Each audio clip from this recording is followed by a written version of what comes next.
You It's a must have little rainy. cable. All right, we're live with We Are Xbox episode 5. We're all I don't know if I'm your host, but we're all hosting. I'm Perry. I'm Frank. I'm Timdog. And I'm Anthony. And Anthony's here from the Game Complainers as well. And Noof said he was gonna jump on. I don't know if he's around, but if he's around, he knows where to find us. He could jump on whenever he wants. So we had the quote massacre, the bloodbath, which, shockingly didn't seem too bad today. It seems like there were some layoffs, no studio closures. However, we did find out that the studios were sold. And Frank, do you want to bring us into all this? Sure. If you want, I'll read the email. It's a little long-winded, but it might be a good point to start on. Yeah. So let me just really quick. Shout out to the chat room. We got a bunch of people here just saying hello. All right, go ahead. Got out. All right. All right, let's go into this. Team, we are beginning the most significant restructure in Xbox history. After careful consideration, I've made the difficult decision to reduce our team by approximately 3,200 throughout fiscal year 27. This will include approximately 1,600 role eliminations today, and in addition, 4 studios will leave Xbox to new management. I recognize that a year-long restructuring creates additional challenges. Unfortunately, it's not possible to make all the necessary changes in a single day, and I want to be direct about the scale. So basically, we'll just break that down quick. They laid off 1,600 people immediately, and then throughout this year, they're going to lay off another 1,600. Which, I mean, I don't know. I totally understand. There's no way they could do it in one day, but people don't know. They don't really know who's going to be where by the end of this year. So, um, it's just something to note there. She says, I know this is painful. These changes will directly affect people who have poured their creativity into building Xbox. Many joined us through acquisitions, while others were recruited here or sought us out because they love this industry and love Xbox. Today's decisions do not reflect their talent or dedication. Our business today is not healthy. We're operating at margins that are 3 to 10 times lower than comparable platforms and publishing businesses. We entered Gen 9 with a smaller install base and a higher cost structure. To grow, we bet on Game Pass, multi-platform, and a broader portfolio of content. While those businesses have created meaningful value, they did not grow at the pace we expected.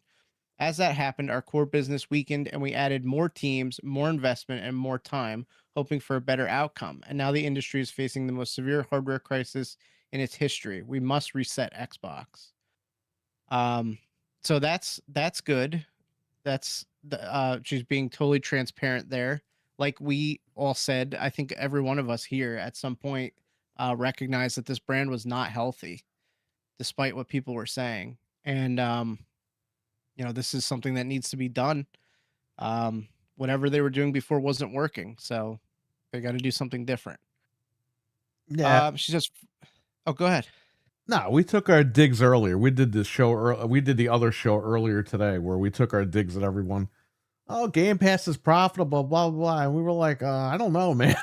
I don't know. They're saying it is, but I don't know. I guess it wasn't. Yeah. So she says, first, we will reset our content portfolio. Since 2018, we have aggressively expanded our studio portfolio while the number of games created each month across the industry now outpaces the last 10 years combined. We now find ourselves competing not only with the largest publishers, but also with smaller independent studios. It is neither possible nor desirable to own every great independent studio. We've also learned that we are not the best home for every type of studio. In a typical year, Bingo. this is important here. In a typical year, we lost 64 cents for every dollar we invested. As we reset Xbox, we will help independent creators succeed by providing open development tools and audiences to realize their vision. So that's humongous. That means that every time they invested, they were just losing tons and tons and tons of money. It really puts stuff in perspective on like the grand scheme of things, you know? Yeah. Yeah, and we joke all the time. Sony money had it this, but you know what? That might be the best bet is to go out there and just make deals with these studios and not own them, because when they own them, they're losing money on it. Let them field all the costs and bet on it by making a deal, making a timed exclusive, making exclusive Yeah. content, Well, anything. that almost put Square Enix out of business. Well, that's also Right. why she has mentioned third-party exclusives, but that's a good point that you just made. Yeah, I Like mean that that's they would invest. It's just, you can make a clean bet and then just be done with it. Where otherwise now, as you know, they have to, hold the employees and the cost structure and all that. right. If they just make a deal and the game falls flat, we lost a couple of bucks on the marketing, we lost a couple of bucks on whatever they wanted to make it exclusive, but at the end of the day, they wash their hands of it. That studio goes on to do whatever it does, and they're not responsible for it, which is important. So, um, the next paragraph here: compulsion games and Double Fine Productions will return to management and transition to independent studios with their IP, catalog, and runway for their next games. Ninja Theory and Undead Labs have entered terms to join new ownership with funding to complete and grow Senua and State of Decay 3. In France, Arcane's management is beginning required consultation with its Works Council to review potential strategic options. So those are the studios: Compulsion Games, Double Fine, Ninja Theory, Undead Labs, and Arcane are the ones that are being released from this. So, I mean, to me, that's not a huge loss. I don't know about how you guys feel about that, but I'm not too cut up about that.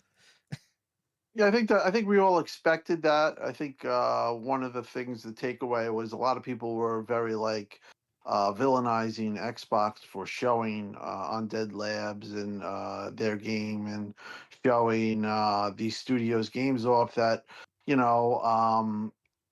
were part of the showcase. They were saying, that's cruel.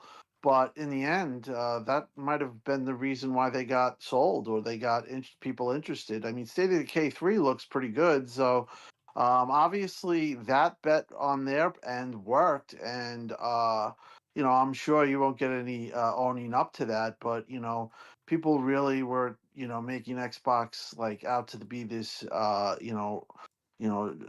cruel company when they really just said, "Hey, if they're gonna die and be out, why don't we just give it a chance?" And honestly, going by the week prior and everything lead up, that situation is a definitely a lot better than the studio being closed outright and completely out. So that needs to be said. Those showing of those games was actually a win. Yeah, I didn't understand it at first because I remember telling Perry, I'm like, why'd they show Senua if they knew they were going to close it down? And I think that you said it, Tim, that you made that same point that they're showing it so they can find a potential buyer. And I was like, okay, that makes sense because that was a huge platform for them to show off the game. So, Right, right. Well, you weren't being mean about it. You were just like you had questions, but there were people who were like really going off on Xbox, and the typical Xbox hater. But you're always fair. But yeah, I kind of, and also I've kind of heard that too. Sometimes I have a little bit of people that I talk to that give me a wider idea of why things are the way they are, or what situations like that, why they would do that, because that was a question that obviously I would ask too. So sometimes I don't just outright say I'm being told something or whatever, but again, there was no fault to you, but like the Xbox haters, we all know that's basically the whole media, were like, I don't know. I think it was Greg. Somebody was really, really uh, pressing that point down. And the point is that they won't ever own up to being the fact that Xbox did it and it worked out. You know what I mean?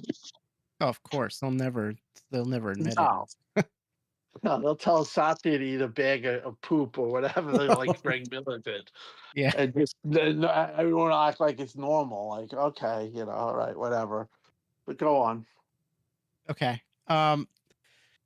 Here it says, we're also making reductions across other units and in some cases shifting investments to focus on higher priority projects. These changes vary in size across Activision, Bethesda, ZeniMax, Blizzard, King, Mojang, and Xbox Game Studios. None of our first party publicly announced games or projects are being canceled as part of these reductions. That's a big Huge, win. huge. Yeah, and that's very good that they were clear about that. There's no speculation, there's no one Yes. coming out making stuff up. That's it. It's nothing's canceled. We're good to go. We got to just wait through it. Right. Probably Blade as part of that whole thing too. That's just going to be delayed, like I figured. I've talked, and that was all real. And I had talked to Tom Warren, and I had talked to some other people. Matt and Phil were always complaining about that game constantly, and it just sounds like now, which is good. Because I do think that game can be a game that's really good. It will probably be multi-plat, which it is what it is. I'm not going to go crazy because of we understand the situation. They don't own the IP.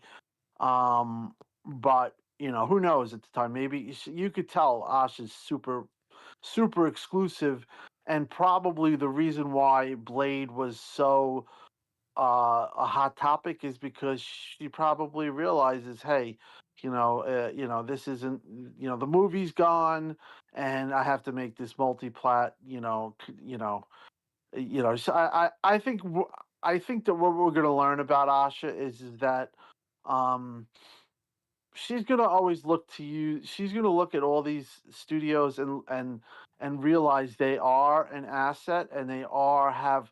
She's going to tie something exclusive, whether that's timed or outright. And I don't think she likes being boxed in where she has to make something exclusive, whether it's lineage of games because they were on PlayStation. She's totally opposite from Phil. It's like night and day. So I just wanted to make that point. So Blade is actually good news. It just sounds like it got more time. It's probably gonna be 3 years away or whatever, but they'll figure it out. Really quick about Blade, we've heard reports today that like it's over budget, and it's like, how is it over budget? We haven't seen anything. Is that even Well, true? Probably the cost of the IP. Yeah, that's what Booty's been crying about. When you're dealing with somebody else's IP, and that's what he was saying to the people or complaining about, and that's what he complained to Grub about. Like when I heard Grub talk about that the night of June 6th, see, I understand something. I was always at FanFest. I understood how the parties worked, how it worked, because I was always invited to them, and a lot of times over drinks things have start to come out, and I realized the timing of it, where it was, the way he came out, and the way he pointed at the screen. And he said, and Xbox was supposed to come out on PlayStation, so that's telling me he's talking to an executive, and they spilled it out, and they let him out, and then part of that conversation over a couple of cocktails was, this Blade game, ba ba ba, and then I had known because, like I said, everything that I listen to, I always register. And I remember somebody telling me about 2 months ago.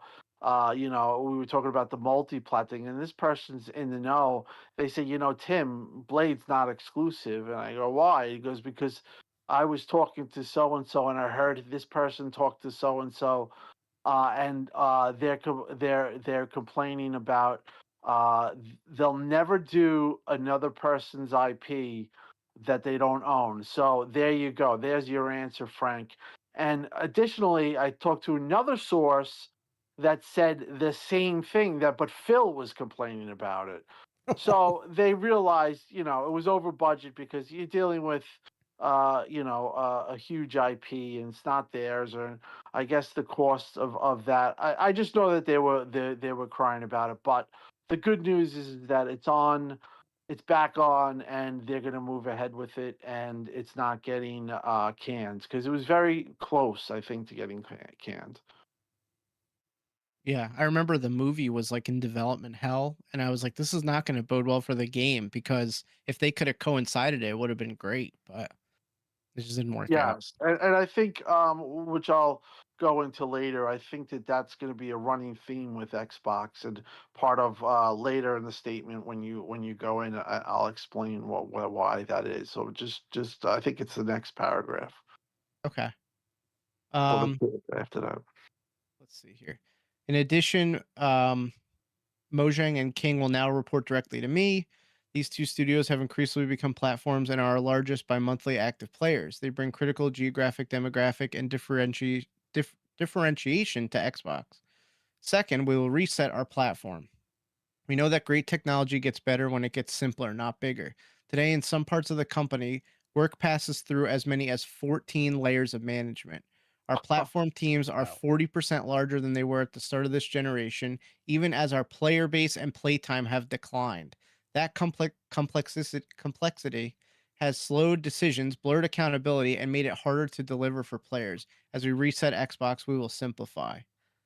That is That's a absurd. huge so that's a huge, huge statement. I mean, there's like three parts of that. First part of that that's huge is that she wants King and Minecraft to directly report to her.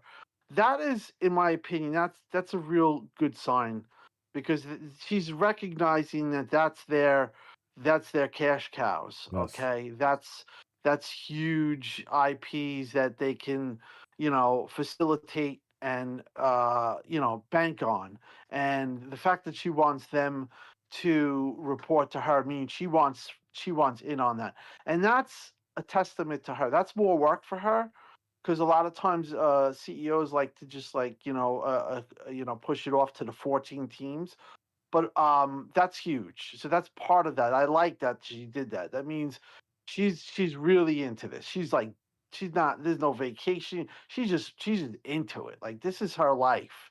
And that's good because in a way you want somebody like that. You want somebody who's really passionate.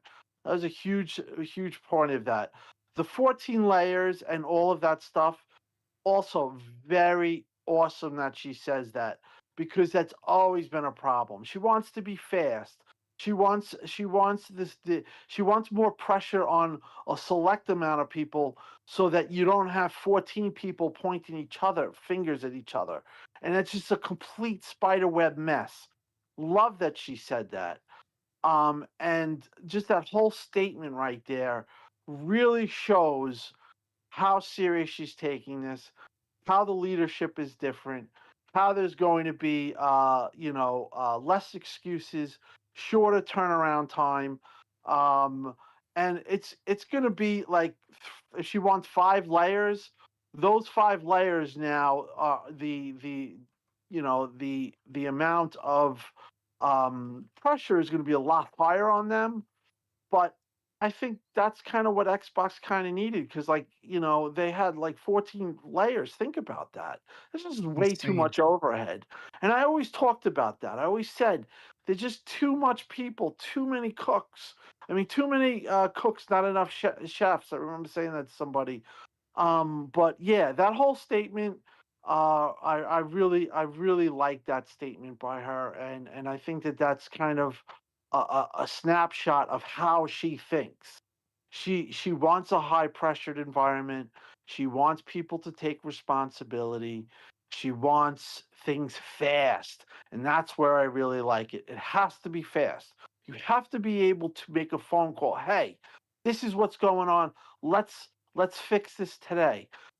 If you have 14 layers, that's taking a week, okay, or like 3 days. You can't in this business. You have to be fast. Sony's always fast, so that's a very good loaded paragraph, and I actually love that paragraph from her. It really made me start to feel positive about, like, even though this is such a hard day for a lot of people that were lost, and it sucks, but that kind of like invigorated me. Like, yeah, she gets it. You know what stuck out to me too about this? This blew my mind. This morning I had just woken up and this all was happening. It says Our platform teams are 40% larger than they were at the start of this generation, even as our player base and playtime have declined. So Oh, that means that's they're huge. losing money and they're still just hiring more managers. It's like, what's that Yes, going to do for you? Oh Like, that's the man. worst thing you can yes. do. And I wanted to make this point because I was long-winded on that. That's the main point of that whole statement. You guys have to understand something. Phil always had his uh his his banking statements like, like, hey, like, and I explained this in the pre-show. Phil would be like, they always said he was a master class of PR. So one of the people that he sold was Satya, and one of his core point was, hey, playtime's up. Look, more people are playing Xbox than ever, and we're going up. So we are in a positivity. We're in positive ground here. We're actually doing what you want. And Satya was buying it, but when Satya really, I think, found out that what Phil was selling him wasn't what was advertised, was when that playtime, and I mentioned this in a tweet, when that playtime was out, and I think that's around January, right around, that was it. That was when Satya had his tipping point where he said, "This is it. I'm done. This is not right," because that was a core point. And for the fact that that all went down with Game Pass and the games that they had, the Game Pass year, uh, and the way they lost it, like you said, Frank, they were just hiring and they were just throwing money at a problem, and it Yeah. was just getting worse and worse. Oh, I think Noof just jumped in. Oh, here Yeah, he no. is. Yo, yo, yo. What's up, Noof? You guys live? Yeah, we're Yeah, we're live. Yeah, going through the yeah. statement here. We're middle of. We'll go to the next paragraph. We're How going you through the doing, buddy? Doing good, Tim. Good to see everybody. Good panel. A little bit of news broke today, obviously. Yeah, thanks. we're reading through the state of the Xbox Union right now. So, okay, let me go to the next paragraph here. So this is also kind of what Tim was mentioning. We will reduce management layers to no more than 5, and where possible 3. So from 14 to between 3 and 5. That's insane. Uh, we'll deliver success through a flatter organization that is built around makers, individual contributors focused on building, player coaches, leaders who remain deeply involved in the work while developing their teams, and directly responsible individuals, DRIs, who own key decisions and outcomes. And we will streamline how we work across our tools with a cleaner code base, shared services, and 50% reduced vendor spend. So that's great. DRIs. That means, you know what DRIs is? That's basically single or multiple, like a couple of people that are decision makers. Just exactly what I explained. So I kind of explained that beforehand because that was one of the things. But I love the fact that she abbreviated that. A lot of times when I would deal with the executives, they would always talk in those acronyms like, you know, Xbox Game Pass. They used to call it X, whatever. They would just always have these acronyms, and DRI is, again, it's a testament to what she wants. When she says flatter, she doesn't want mountainous, huge amount of people, too many cooks, not enough chefs. She wants 2 or 3 chefs, and she wants them to take responsibility, because if they're not doing their job, she can identify it and say, you suck, you're fired. That's basically what that's saying. She doesn't want to have 14 people that are all, everyone's has an opinion, and it's just a spider web of people with different opinions. She wants it short, she wants it flat, she wants high pressure, and she wants accountability. A big thing about her, and I think what she extrapolated from what she saw from previous leadership, there was no accountability. And I remember talking to an executive, and I remember he said, Tim, you're right about that. I said, there's no accountability here. You guys, I see a lot of people just like, they don't, you guys don't announce the numbers. You run away from problems. You pivot to something else. How many pivots are you gonna have? Actually, just maybe have accountability. So she's huge on accountability, which for me, when I put that out in a post once, I said that's the problem. And again, that's when the executive had come to me and said, that post really hit home because it's true. And she identified it, and she wants an environment where like I said, it's going to be a little bit of a high pressure. She wants killers, basically. She just wants like three killers that take their job seriously, that are passionate about it, that are obviously intelligent, which anybody at Microsoft is, but they're not, for the lack of better words, they're not pussies. She wants killers, and she wants that type of killing mentality where they go out and they're looking to kill. When I say kill, I mean they're looking to win. They're looking to make Xbox the best. They're not looking to make friends. Right. And that's exactly what the problem was with Phil. Everyone's a friend, everyone's included, everyone gets a trophy. It's a different mentality onto her. Hmm. Well, that's what we joke too about, like Undead Labs. Like she went down there and saw they weren't doing anything. It's like they could have been dead for all, like no one heard from them for like years, and they're just taking money. And it's like you got to have somebody checking on these studios. Like we always talk about how Nintendo operates. Miyamoto will go down there and test the game out. With Donkey Kong Bonanza, he went to the studio and was like, "All right, this is good. We can ship this." Like I don't think Phil. I don't know for a fact, but No. I don't think Phil is going down to Undead Labs and playing State of Decay and being like, "Oh, this is great." Like, there's no game. The game's not even Yeah. made. One of the statements, and I'm sorry for being long-winded. I'm just trying to get it all out That's okay.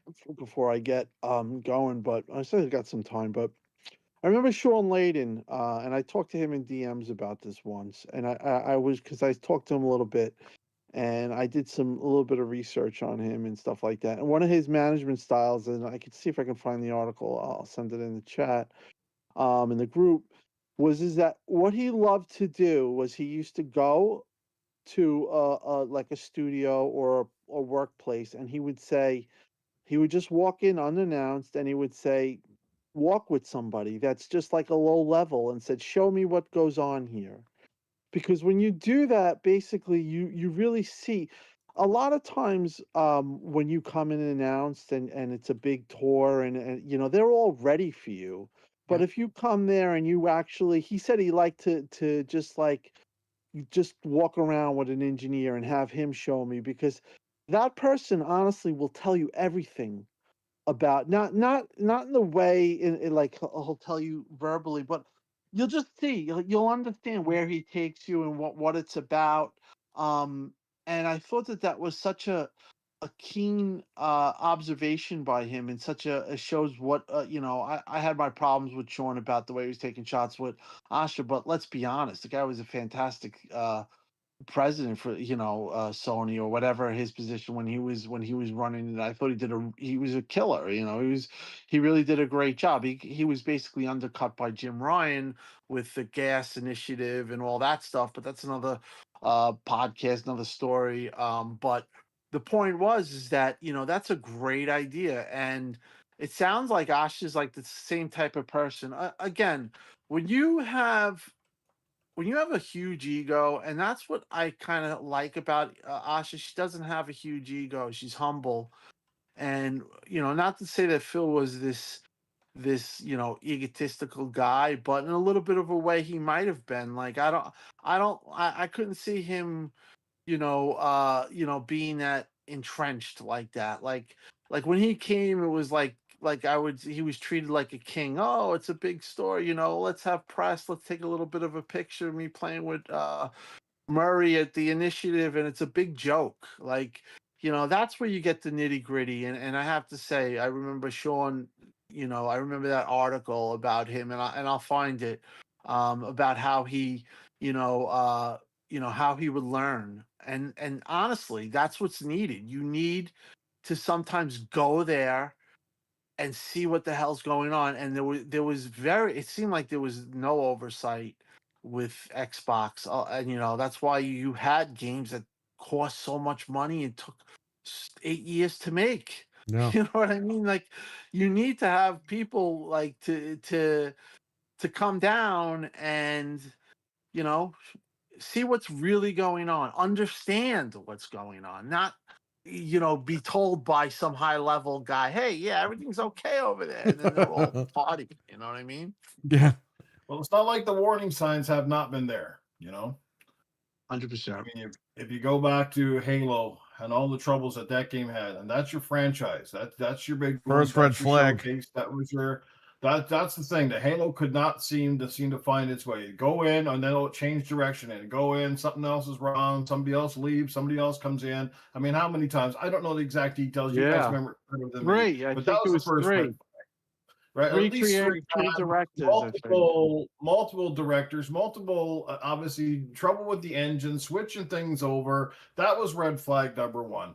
I mean, the second thing after that is the initiative is another telltale that things just can't go right with Xbox. Come on. You spent all that money. You spent how many years? Was it 6, 7 years? Those guys, and they still had nothing really to show for it. And when they had anything at all, it was a tease. And I think they put that together, in the 11th hour, just to make people think that, oh, there might actually be something here. And then it's like, yeah, no, we're done. So I don't know what the hell is going on, man. Like, it's definitely like it starts with leadership. And I always like in jobs and companies, even though we all work in different industries and we all have different jobs, it's kind of like going to school, or it's kind of like having a job where where your boss takes a week or two off and then all the employees get tardy. Or in school, Yeah. I used to call it in school when your main teacher, who was like a hard ass teacher, would like be gone for a couple of days, and you'd have a substitute, and the substitute would just be giving us like little lists. It's like, yeah, we need to do this, this, and this, and then the substitute would kick back with their legs up on the desk and be like, guys, yeah, just try to get it done, okay? And everybody's just like goofballing, spitballing, and not even showing up for class, that sort of shit. Like, True. I don't see that even in the games industry, things being totally different. I think you got to have, again, the Steve Ballmers of the world, the Peter Moores. You got to have people with clear direction. They got to come in and have a very clear roadmap and know how to get there. And that's the thing, especially when you had like the upper echelon of people working, especially with the initiative. Like, how could things go so wrong? Was it egos clashing constantly and they couldn't work on an idea? I don't think it was lack of, say, technical talent with the initiative. I think it was just. I just think people just clashed too much and maybe couldn't get stuff right. I don't know. I'd love to be a paper or the fly on the wall, and I'd love to have an insider from that company eventually. Noof, you probably could have walked in the building at the initiative and just walked right in. We're like, yeah, I work here. Yeah, go walk in, sit down at a computer. Say, yeah, I'm here, guys. Yeah, working on the new graphics today. It's very true. I think that one of the things that you brought up is so true. It's like when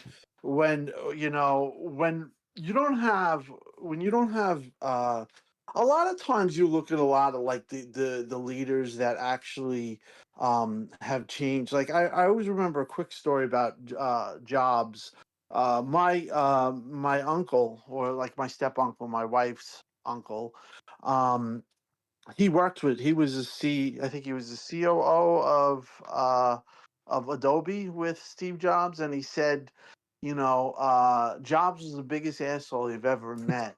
But he said, I respected him because people in those positions have to be that way. Yes. Yeah. And the point is that fear a lot of times is what gets people to work. Your teacher who's a badass, you were scared.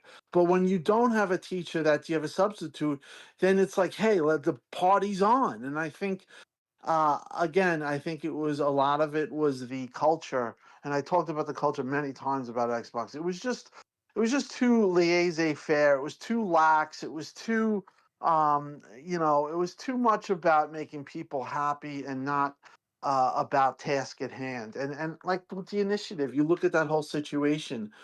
It was all talk.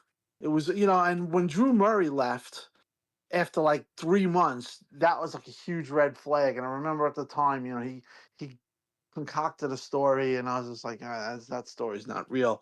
And then of course, the next month he was working back at Sony or wherever. I think he went back.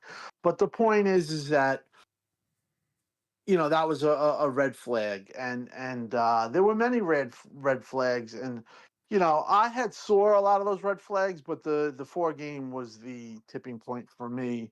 And I think that the case of this whole story is that I think Satya started seeing the red flags, but his tipping point again was when he saw that the play time was down, and then all of this came to a crashing halt where and now you're seeing the repercussions of all this. The reset is part of undoing all of this. There was, with all of this stuff that went on, and it went on for so long, you're going to have a lot of hurt. So that's where we are here, and yeah, 100%. I think the management styles 100% already changed, and I think the culture's changed, and I think the mindset has 100% changed on the Asha. I hope so. Oh, it has.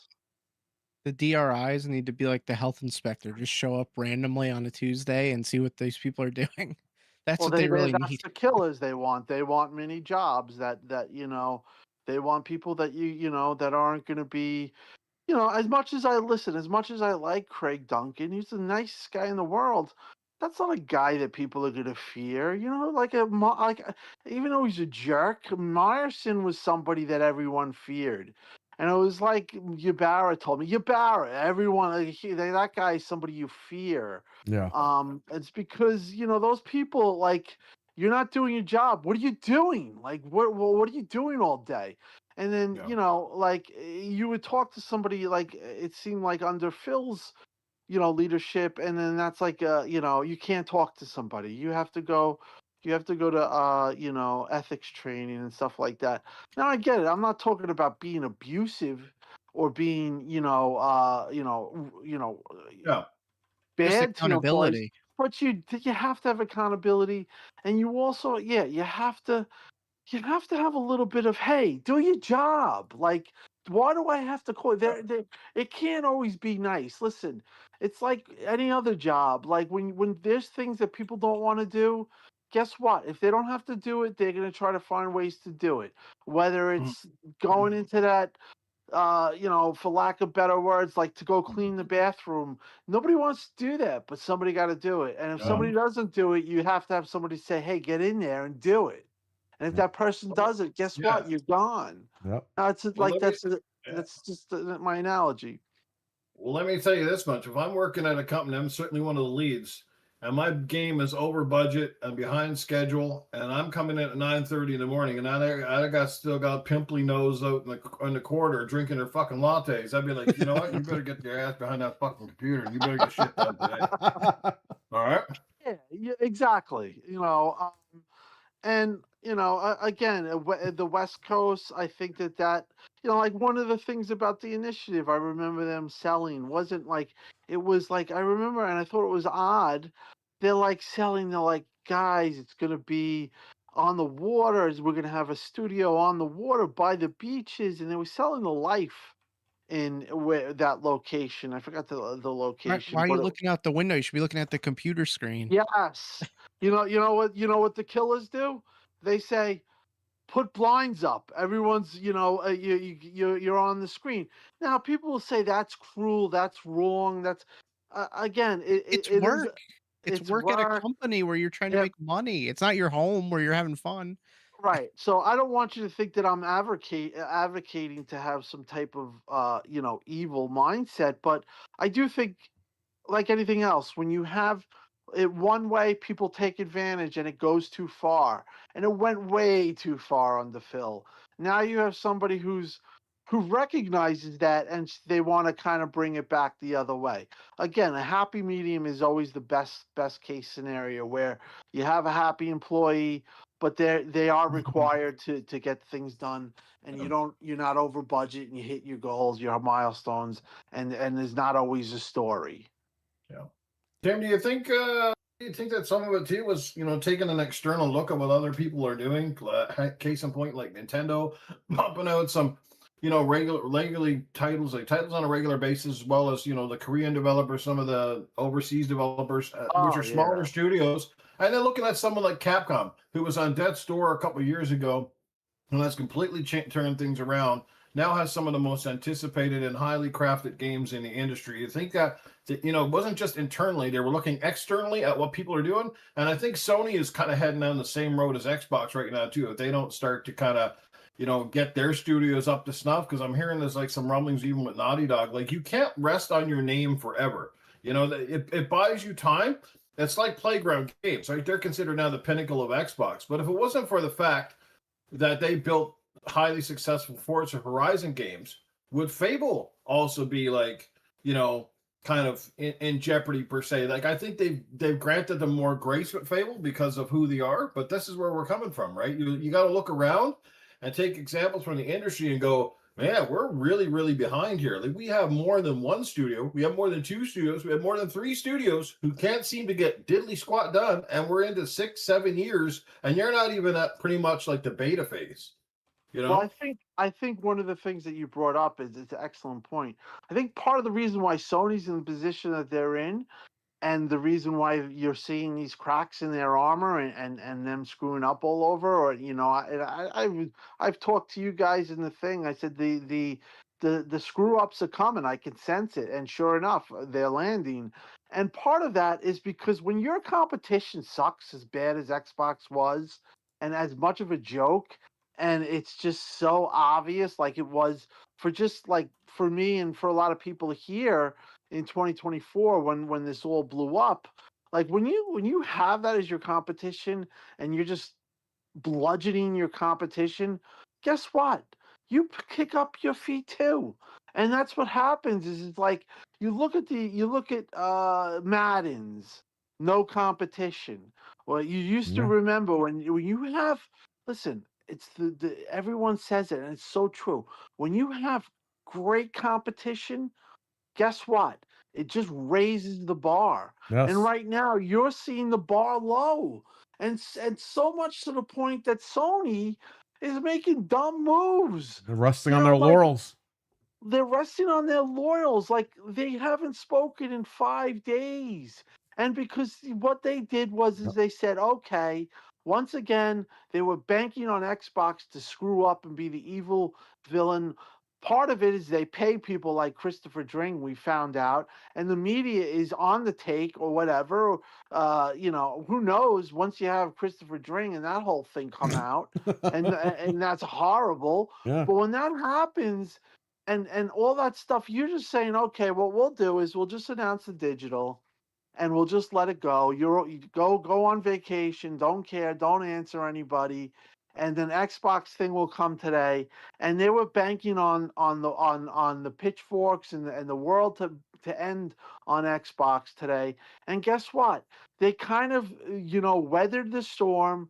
The smoke is clearing, and guess what? Now it's back to exactly what I thought this was going to happen. It's like, hey, you guys haven't talked in 5 days. I've made 172 billion pizzas, Domino's UK Yeah, I fleet, saw that. and you're getting virality all over the place. That's because you rested on your laurels, and now you're going to have an answer.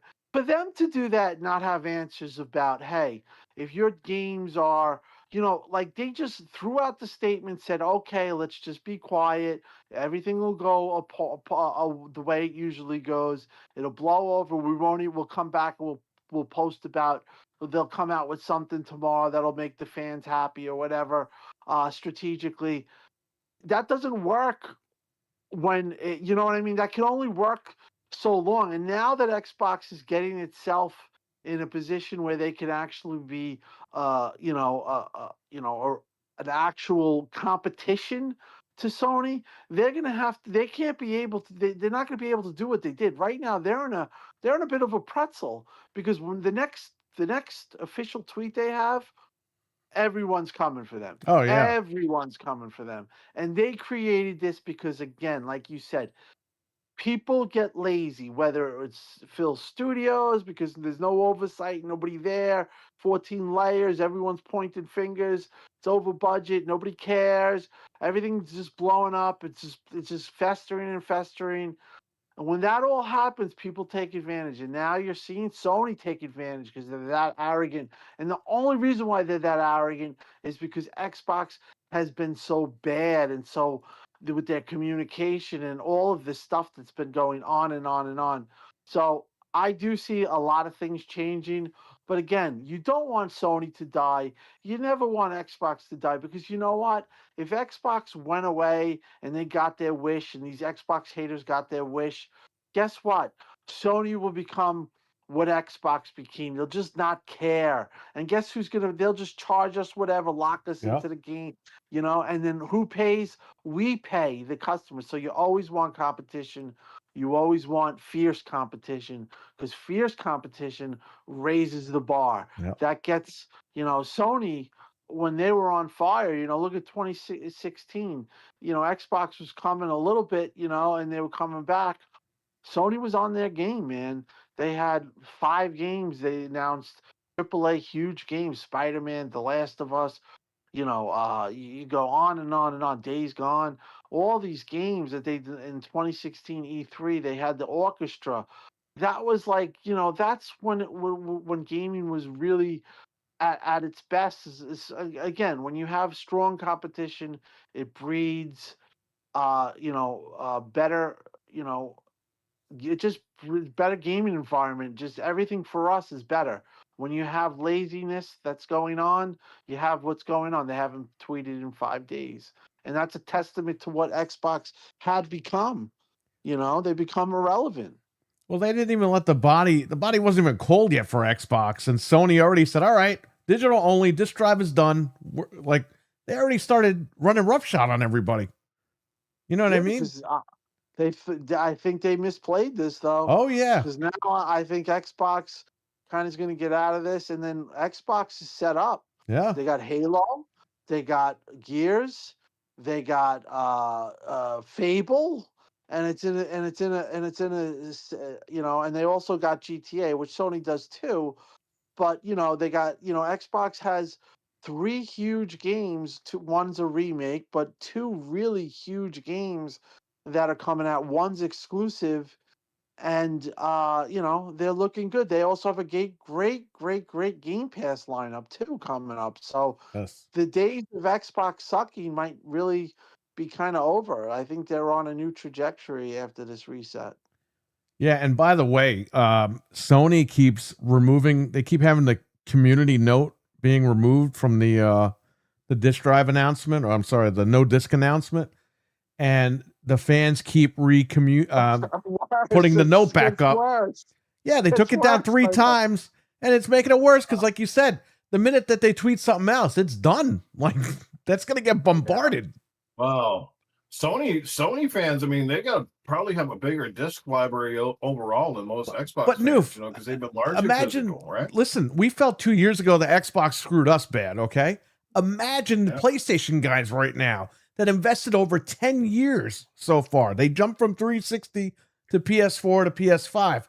Imagine how these guys must feel right now that they're told, yeah, no more physical, screw you. Oh, yeah, you bought the disc drive with your Pro last week, screw you.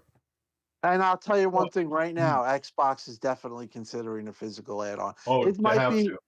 Yeah, they're really because Noof and Game Complaints, you guys both said this, and we've talked about this. Yeah. This fixes so many problems for Xbox. First, it gets your goodwill back. Second, you get Sony's will, and Sean Layden said this. They're willing to give up like 20%, or they're risking 20% of their physical buyers to Xbox when you do this. That's how hard they're going to go into this, and there's no reversing this. Yeah. So Xbox is set up for a PR win, and this is such a slam dunk, and all Xbox has to do is to commit to it and just have status quo, and they're thinking about it. I'm telling you right now. If I were them, and I told you this privately, if I were them, when you announce the Helix, you show off the machine or whatever, right? And then Asha goes, yeah, one more thing. Boom, disk drive.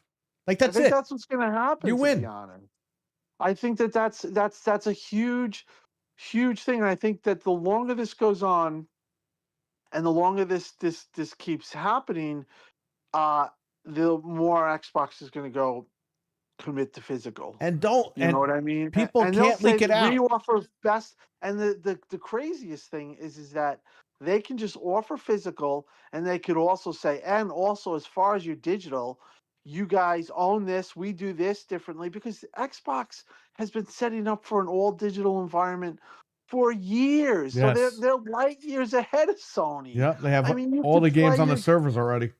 right, and you also have all the games on the cloud, launching day one on the cloud. You're able to take your game, pause it, go on your PC, go around. Who knows? You could take your whole library. Who knows how far that they're going to go? They're getting more cloud support. The point is that you could say, hey, we have both worlds. We're a premium offering. You could just go after Sony.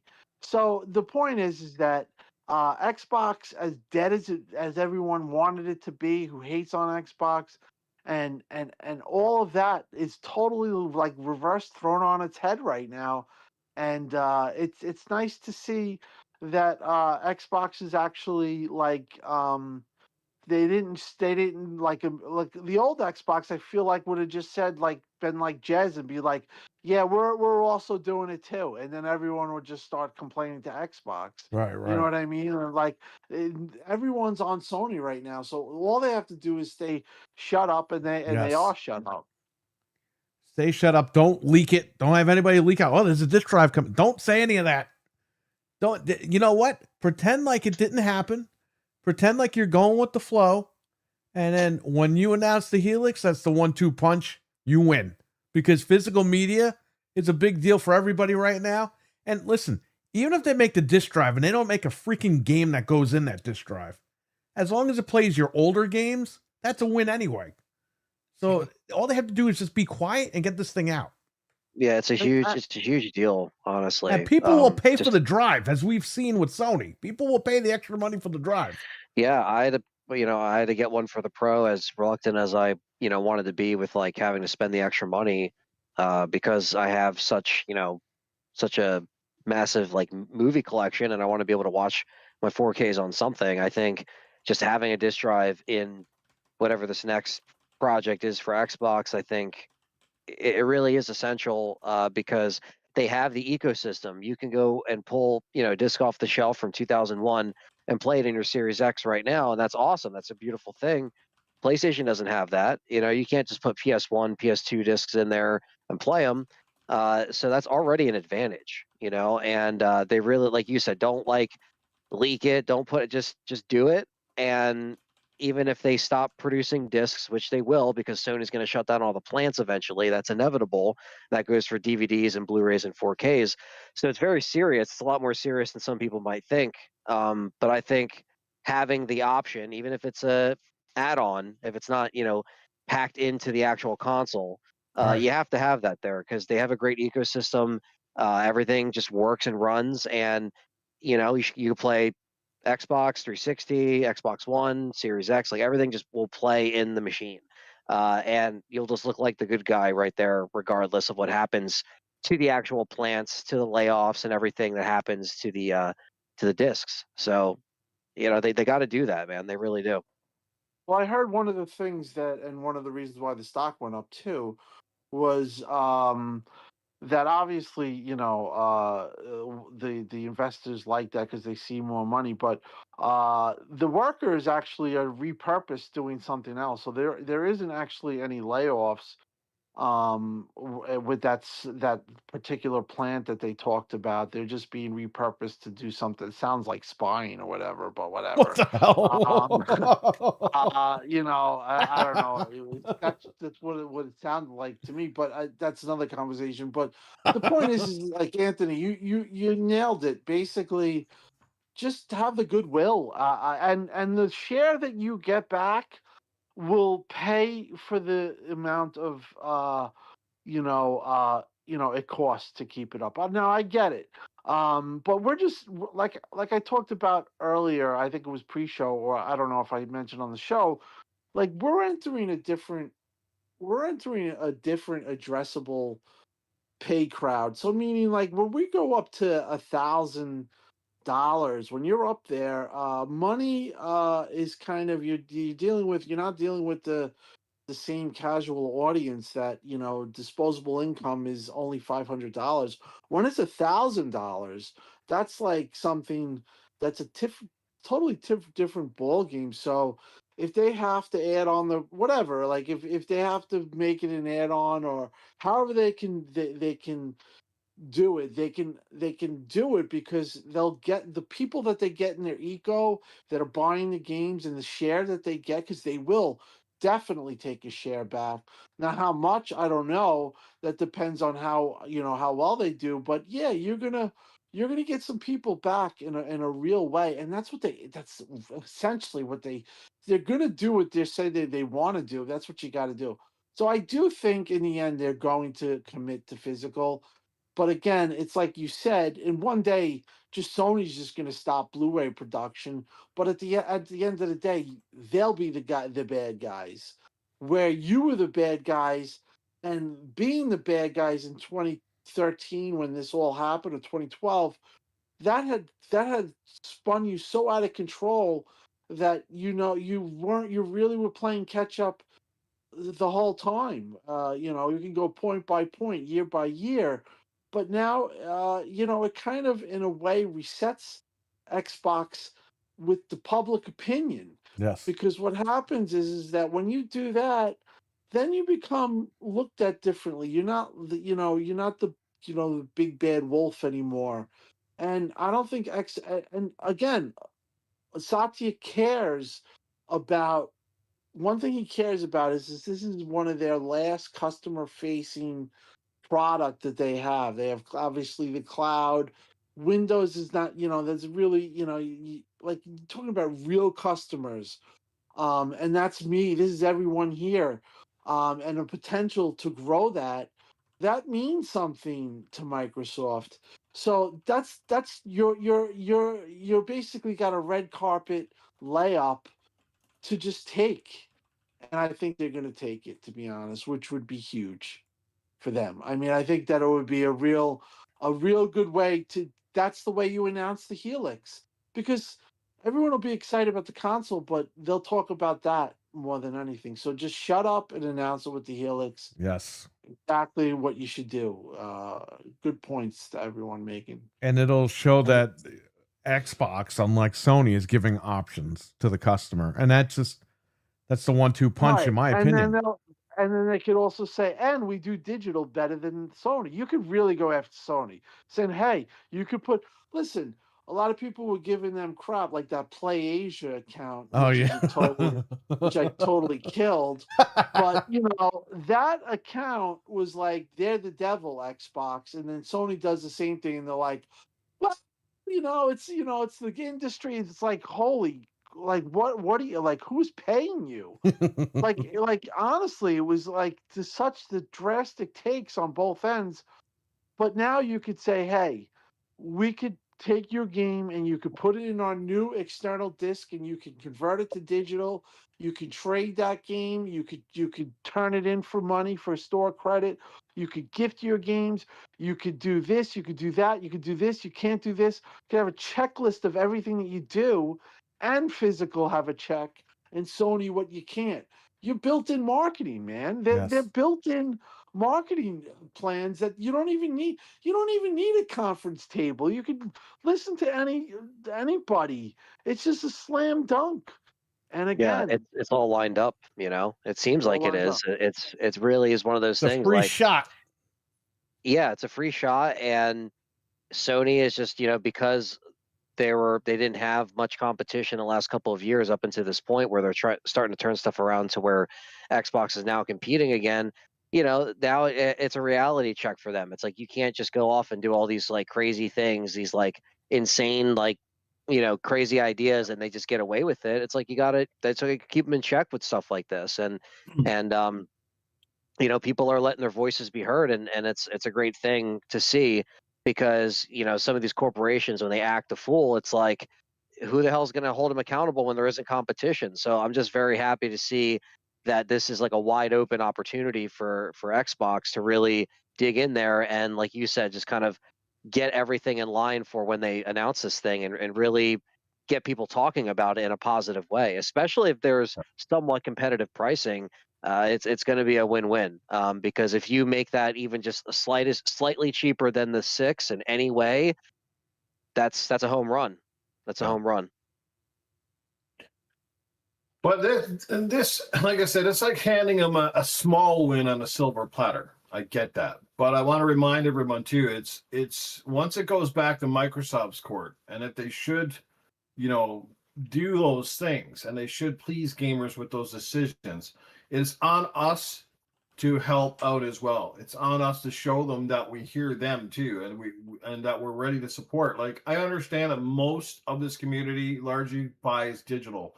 But if you still have a disk drive in your Xbox, if you have a Xbox One X or Series X and a disk drive in it, then please, for the love of God, once in a while you're in the stores, buy some physical games. It doesn't mean you got to give up digital, but you don't need to buy everything. You know what I mean? Or I think from once in a while, at least on the bigger games, sometimes is drop the money and show the support, boost the numbers, so they keep investing in that.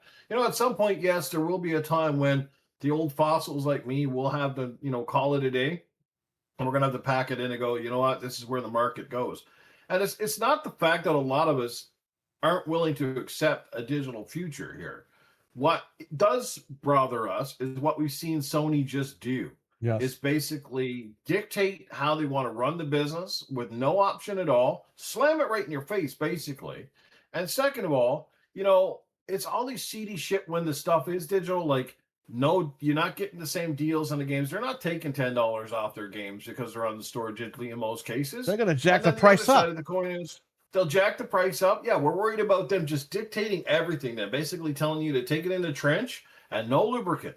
You want it. This is what you're going to pay for it. You got no other choice. Our sales are going to be rare. If we want to put anything on sale at all, we can take games off the server. We can shut stuff down. We can change the content. That's where they're going. That is what scares gamers. It isn't the digital part. It's the fact that until there's a law in place that these companies can't screw over gamers, this is going to be an issue. Yes. People invest thousands of dollars in their libraries, and there's nothing worse than going back and you got to find that old classic movie you had. Yeah, sure, I hadn't watched it in 5 years, but guess what? I paid for it.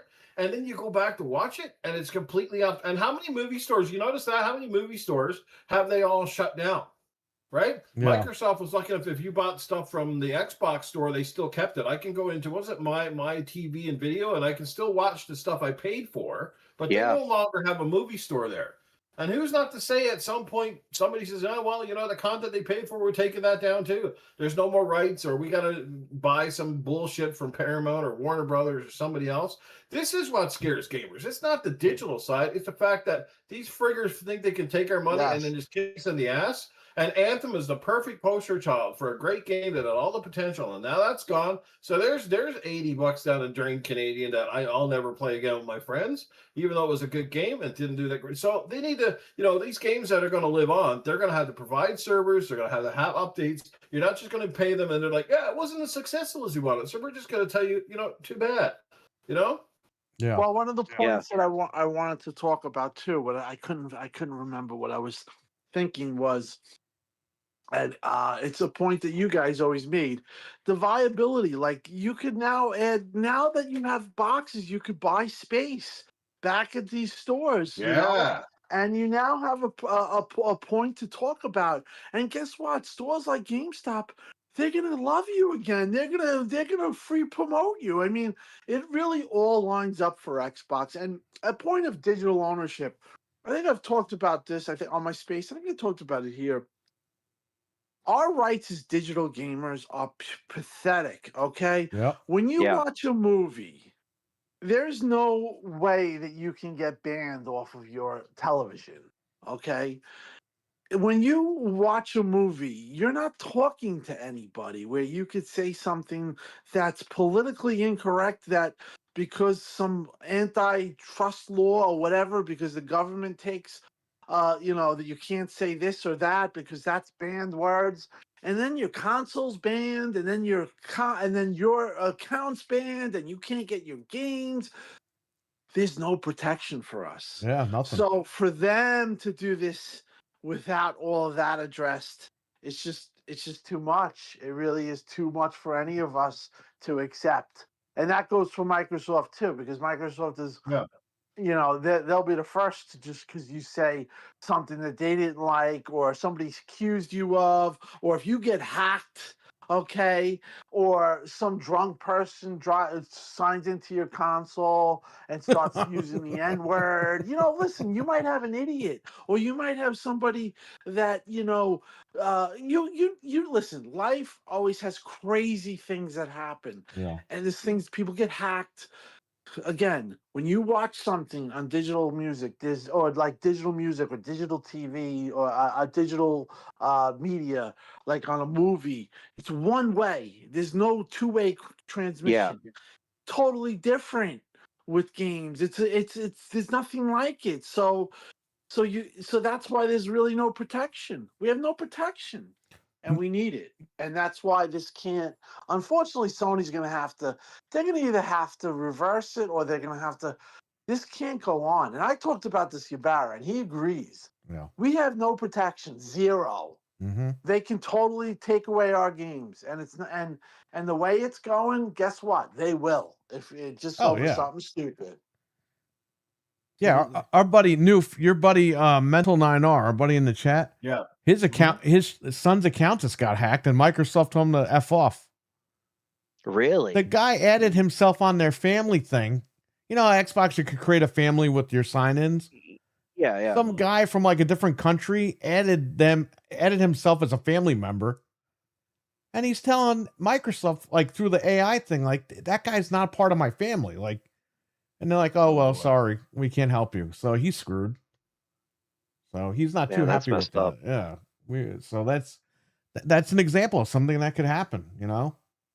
Yeah, and like they got to get better on all fronts. Handling that on the customer service side of things, because like we were saying, like as things move more, if that's going to be the case of the digital thing, and that's the only choice at some point, it's like we gotta step it up over here with these digital rights for these games. And like you just said about the movie thing, it's like that's why I think the movies, it's important to have that, preserved how it is. No one's going in and cutting stuff out. No one's, it's like the movie is how the movie is. And that's just why I'm always going to have a disk drive around, because even if movies stop getting pressed one day, well, at least I have the ones that I really love and that I want. And at that point, I don't got to pay for a bunch of streaming services to watch what I want. I can back it up. I can do whatever. I can rip the discs. Like, at least I have them. But it's just a very interesting kind of crossroads that I think a lot of people are kind of facing now with what decisions these companies make and how they're handling it. Yeah, it's just important to know and to have options, and that's why it's crucial to it's the stuff we invest in so much. Like, and you were mentioning, Noof, about showing up and supporting. It's like, yeah, with Gears, like, dude, I'm buying that thing two times already. Obviously, once on PC, and I'm picking up the disc. I definitely want to get the collector's edition, but that's just a lot of money. But if I could afford it, I would. I'd get it 3 times over, because even that doesn't come with a physical copy, the collector's edition. But I'd still want the disc. So I got that pre-ordered on Amazon. But yeah, it's really just about turning up and supporting, when these things happen, so we can show up and let them know, like, yo, we got your back. And even though there's a lot of, like, exclusives are trying to get rolling in the future, and the way Asha is kind of pointing towards 2027, because all the numbers right now are still kind of reading from the past regime here. So yeah, I just think that, like, we got to start taking these steps. And I think, part of that is all in line with what we're saying. You're not just killing the physical media, you're killing the actual, like, the event. You're killing the memory, because like I said yesterday on Crazy About Gaming, and I think we made Kid Smooth kind of opened his eyes a little bit when we talked about Christmas, and how if you don't give people these things to open and you don't have these wish lists, how excited are your kids going to be when they wake up on Christmas morning and all they got is a stupid, like, $100 credit gift card for PlayStation Network or Xbox? It's not the same, right? And he's like, oh yeah, I never thought about that. I've always given my kids, like, something to open, something tangible, and that goes out the window too. Yeah. Right? Yeah, it does. I think overall, though, the main thing for me, you're talking about somebody who's an all digital gamer. and somebody who in 2012 was firmly in Xbox's camp. I didn't really understand why people were doing. I'm like, hey, what do you guys want? It's a disc.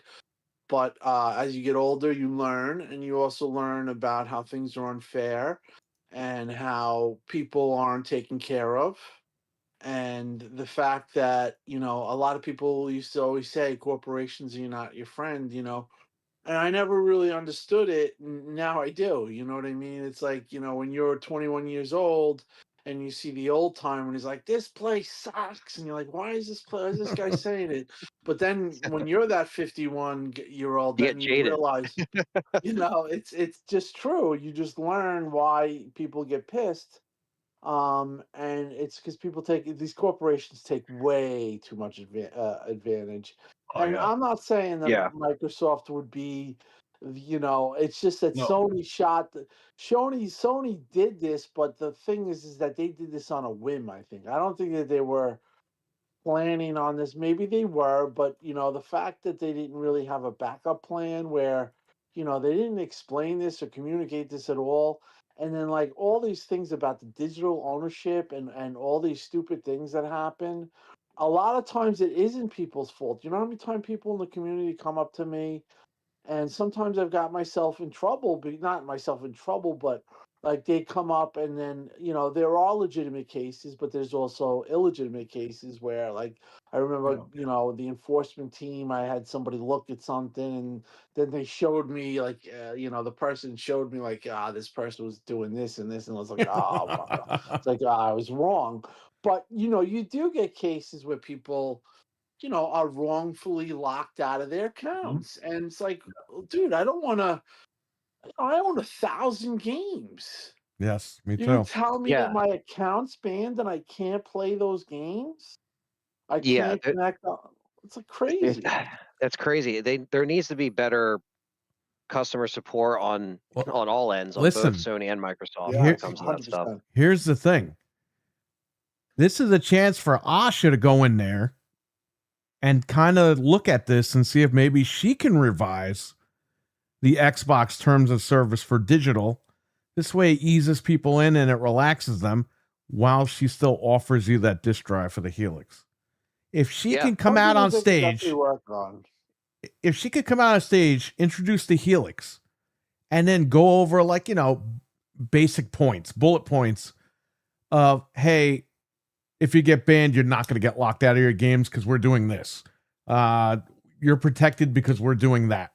You know what I mean? And then drop the disk Yeah. drive at the Make them end. feel secure, I mean, in some way. we wouldn't even need digital laws at that point. I mean, we do, but at that What's going point, to happen though, Perry, is that we're just going to get what's going to happen, in my opinion, is that Sony, if they even if Xbox goes ahead and does this, Sony's going to have a class action suit against them, 100%. This Really. is, yeah, I don't think that this is going to wow. go over. I think that when you have 153 million or 158 views, and you really, I mean, I touched on some of the things, the way they handled this. Listen, I made this point in a tweet, like Sony took Xbox to court over monopolies and abuse of trying abuse of power.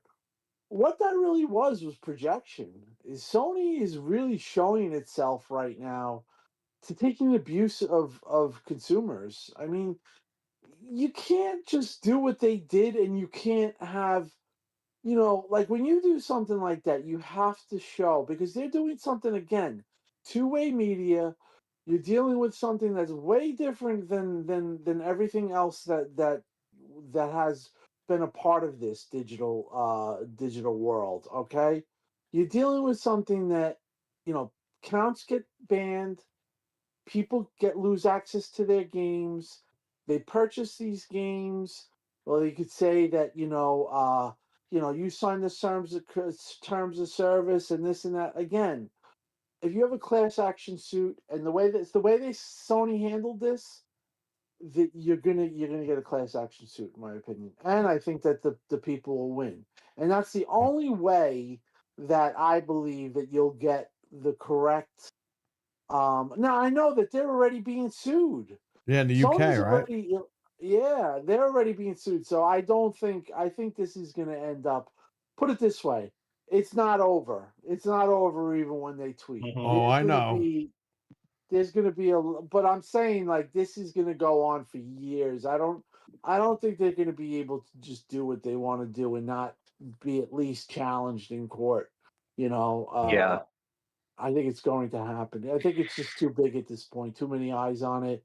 And again, you have a precedent because you're dealing with something like when you watch a movie, you're either going to get access to it. They're not going to ban you. There's no way to get banned from Netflix unless you're like hijacking or whatever. But they're not banning your TV.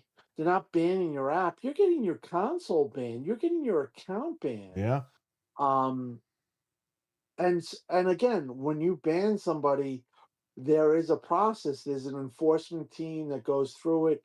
But there are cases that, like any other cases, somebody, you could go into all the scenarios. You know what I mean? There's just crazy scenarios that come up, and there are situations where somebody had something done that's wrong, and they shouldn't have been banned. It was a wrong. Not every banning and all these accounts that get banned all the time uh, are done on with the company Okay. Xbox or PlayStation being right. They're wrong sometimes. Deserved. Yeah. Yeah. Right, deserved. So I think that's Yeah. the end with that. Oh, Are you guys in the camp of, do you think that in a way Sony just told Rockstar, yo, tell them about the disc thing first to kind of try to Yes. get heat off of them a little bit? I think so. That's what I think. I think so. Yeah. It, No, it, Well, let it me tell you seems this: what I it's think if happened. Rockstar wasn't considering the disc thing before, I guarantee you they damn well are now. They'll yeah. put Yeah, that well, thing what I on. think They'll put that on happened. 6 discs if they have to. What I think happened, honestly, is that um, the RAM market and what's going on has put Sony an immense amount of pressure on Sony because, Yeah. like, when I talk about the price, when you go up to 1,000, listen.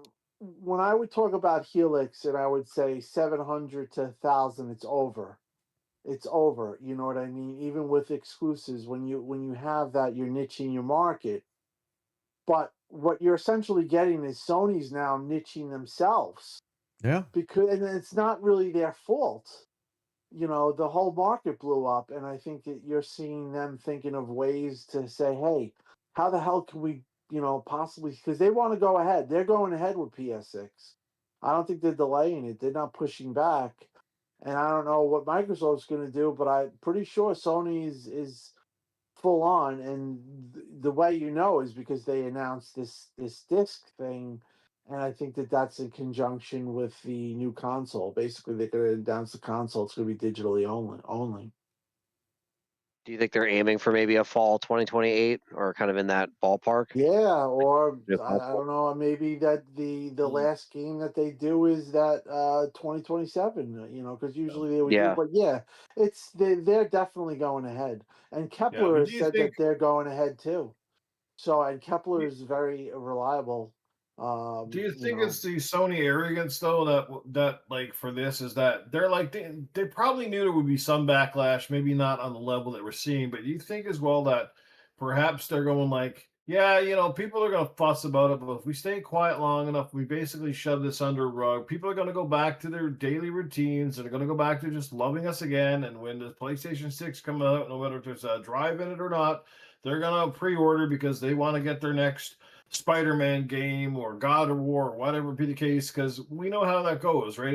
I said this on the podcast. I said, it's like the Call of Duty conundrum. Everybody bitches about it. Everybody hates the Call of Duty. Everybody hates the latest iteration.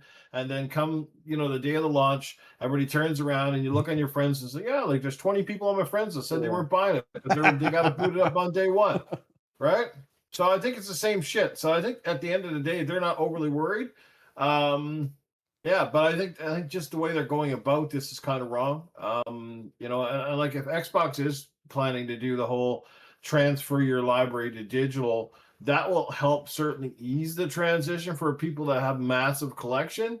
But it still poses a lot of problems. I don't know. It's not an easy fix for any company moving forward. That's for sure. Yeah, it doesn't. That's the thing too. Like, I think it's not easy, and there's a lot of things that I think they have to take in consideration with just how everything is. And I don't know. It's just that with GTA too. Like, I don't know what the deal is with if Rockstar is going to turn around for that, but I think the way this stands and the way that they have all of these, um, again, just market things that are against them, there's still a lot of time for them to kind of get people situated. Because the problem with Sony is that they just got too, the arrogant Sony. It's just like the Yeah. PS3 days again. It's just Yeah. like they're getting too. Well, They they got they were got always too like big for that. their They own. just hit it really well during PS4. Let's just say that. PS4, yeah, it was almost like the fanboys on the Sony side. It's like they couldn't do no wrong, Yeah. during the PS4. We Yeah. were always trying to course correct. Like, people would try to tell us stuff in our comments back in the day before we were even live on those shows, and we were just like, "You guys are saying the wrong stuff. You're saying like the whole they can't see the frame rate with the eyes and all this like crazy shit." It's like I don't. It was just like it's just whacked out stuff. It's like sometimes you gotta call it like it is, and again hold these companies accountable, because Yeah. they just got too crazy. I mean, even their VR. What was the VR? $500 a VR2? Like, are you nuts? So so that and the Yeah. console, you're already spending like 2 grand. You might as well buy It's like, another holy crap. console. Yeah.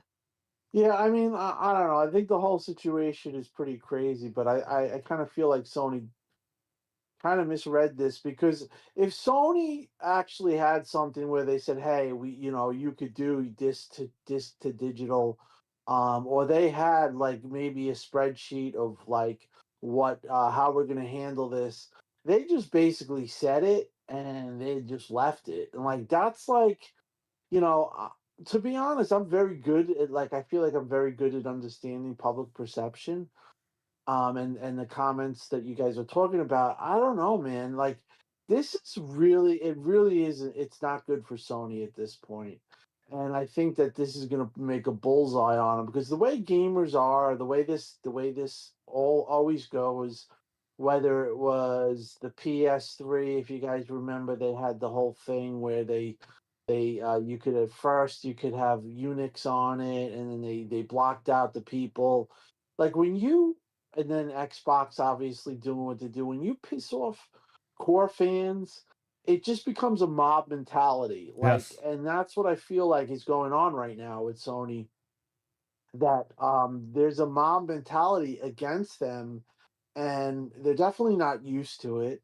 And I think that they misread this. I mean, and the fact that they've went so long, that was a big mistake. Now you're going on 6 days, and I do think that they're going to announce something tomorrow. They have to. But Yeah. It's been a they week. It's crazy. It's just silence. yeah, and how they're going to come up, I do think that they're going to come up with something cool, and then that's going to be the test. I think that you're going to get a barrage of people. People are pissed, Yeah. and I don't think that they handled this the right way.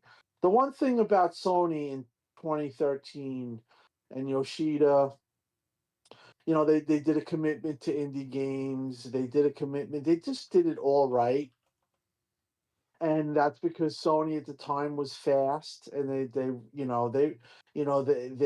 went second on that E3, and they knew what to say. They were quick, and that's why I said on the Asha, it's very good that she's fast, because I've Oh yeah. noticed that you have to be fast in this business, and if you're not, you usually get caught out there, and when you're lazy, you get caught out there. And I think you're starting to see some warts with Sony, and you're seeing a very hungry Xbox. Like, people that are saying that you want Xbox, they're dead. Like, if they were dead, they simply would have just stayed course, and they just wouldn't have released the Helix, because the Helix under Asha, and I think that I had always said and everyone said, Tim, you crazy, just like with the 4 games. It said Helix will never, never, ever release. Even when they doubled down and Sarah had her whole thing where she said, we're going to do a highly boutique, whatever, blah, blah, blah. I said, nope, it's not releasing. Just like I was with Gears. I was consistent. It's like, no, I don't see it. They're going to have to do it. With Helix, the same thing.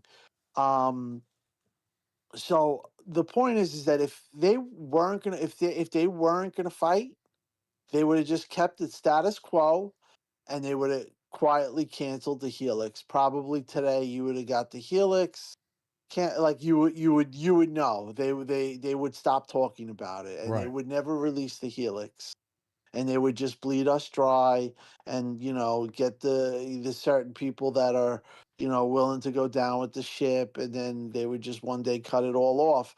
They are not doing that. They are making a full-fledged attempt, and it might be their last attempt, but something tells me that they're on the right course, and I feel like Sony is on the wrong course, and that's the way this always seems to go. Like a lot of times, it's never like they're both doing amazing. It's Right. always one screwing up, one is hungry.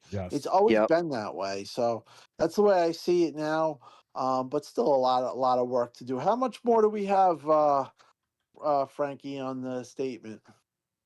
There's a couple more paragraphs. All right, just You go wanna You just through it want to real run go quick. real through them before I get out of here? Let's just go through it real quick. Okay. Speed reading, Frank. Third, we All are right. resetting how we operate. As Xbox grew our headcount, we became more fragmented. Teams, studios, and functions often operate independently, and it became harder to work towards a shared goal, make the right trade offs, and get things done. For the first time, we were establishing a chief operating officer with end to end P&L responsibility across content, hardware, platform, and services. Helen Chang has been promoted to this role and will report directly to me. Over nearly 2 decades at Xbox, Helen has helped build some of our most important businesses from Xbox Live to leading Mojang and Minecraft franchise.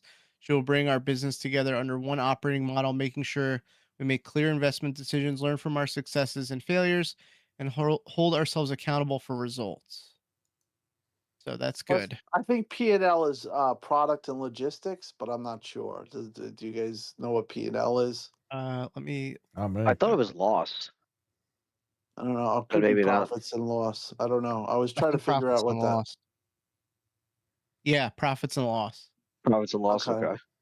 All right. So, um, yeah. I mean, this Helen Chang. One of the things that I take from that is that when Xbox started with I think his name was, I forgot his name. It's a in December. I remember I was talking to Tom, and I told Fonz too. I said, this is a big move, and they were like, no, it's a lateral. When Tim Stewart got moved, I said, no, that's a signal. And you're seeing completely a purge, and I think a lot of people, I talked about this pre-show, a lot of people in the Xbox organization that were kind of on the pro Phil side, because there was a lot of people that weren't with the Phil thing. It started to get really divided, especially when everything is an Xbox hit. There were a lot of pissed off people at Xbox Oh, yeah. because they didn't think that was, obviously it was dumb, but um, I think that those people are kind of looked on a side eye now, like especially when you have this loss and the company is doing as bad as it's doing. When I say it's bad, I'm talking about overall Microsoft. I think the stock was at 375, down from 520. Finger pointing happens. People say, why isn't money being made here? Why do we have to uphold or subsidize Xbox and stuff like that? Um, but yeah, that's a complete overhaul, management, and she's changing again, flattening it out. I think she's taking a real active role where where a lot of I think with Phil, you had just a ton of management overlay, and she wants her point of contacts, and she wants it streamlined, but she wants to be involved, which is again, Good. it's good for me. I like what I'm hearing. Um, so I just wanted to make that point on that section. But I didn't know what the P&L was, but profit and loss. So yeah, I'm sure that they want it to be the margins of 3% or whatever. I think they want to get it to at least. I think Sony's at 15 to 17. Wow. Wow. It's a huge difference. Five. Yeah. She said 5 to 10, or like she said 3 to 5. But I think Sony's 5. I guess she was talking about maybe some Nintendo's probably. They're just amazing. Yep. They do everything right. Yeah, this is good because this lady's she's basically responsible. It says she's from end to end profit and loss responsibility across all the stuff. So that's good. There's going to be like a single person that's Right. going to be like taking responsibility, Like, which is what the good. hell's going on here? Like, Yeah, they need Yes. that. why are we making 64 cents? What was it? That's horrible. Every dollar they were only making They lost 64. 64 cents for every Oh, dollar invested. Wow. that's That's horrendous. insane. Don't worry They though. could. Y- They just threw money at problems. Just bad. Again, I know that we're trashing Phil, we're just trashing the whole thing, but like, what else can you do? Like, this is not, if you look at it really, in an objective way, there's, like somebody's like Tim, Phil did 90% of the things right, and he did 10% wrong. And then I quoted him, I said, yeah, the 10% things wrong account for 90% of the freaking profitability. You know what I mean? Like, what are you talking about? Like, it's obvious where there were major problems. And again, Phil did. I don't want to kill the guy so bad, because there were things that Phil did. Like, he did get the studios. He did get obviously maybe too many, and he did go a little bit bonkers in a way, because like Double Fine really doesn't make sense in the whole scheme of things when you really look at it. But Xbox that was handed to him only had 4 studios. That's horrendous. You know what Yeah. I mean? Like, they had nothing. So he did build up a good studio, like a number of Portfolio. studios. He did, yeah, put studio portfolio. He didn't do all bad things. You know what I mean? He did a lot of good things. But we're highlighting the bad because, unfortunately, the bad wasn't talked about at all. That was hidden for so long, and the shoe had a drop, and we're here now dealing with the drop. I mean, in 6 months, I don't really think that we're going to be talking about Phil anymore. There's gonna come Thank a point God. where there's gonna come points where we just strictly talk about Asha. Asha did this, and that was a good move. Asha did that, and that was the wrong move. I don't think she's gonna be perfect. I think she's learning, but she had a couple of mix ups. The booty thing was horrendous. I mean, that almost lost me. I mean, when she Yeah. had The interview. she addressed it. She addressed it, and then she just shut up, and then she did the right thing. So that's what you got to do. There's again, she's on a learning curve too. But when you're in day 500, 600 for her, um, I would think that she's going to be prime at that point. There's going to come a point where I don't think Xbox is going to be so predictable. One of the reasons why I think we've always predicted the way this was going to go so easy is because, it was very elementary. Like, exclusives. You can't have exclusives and hardware. No exclusives and hardware.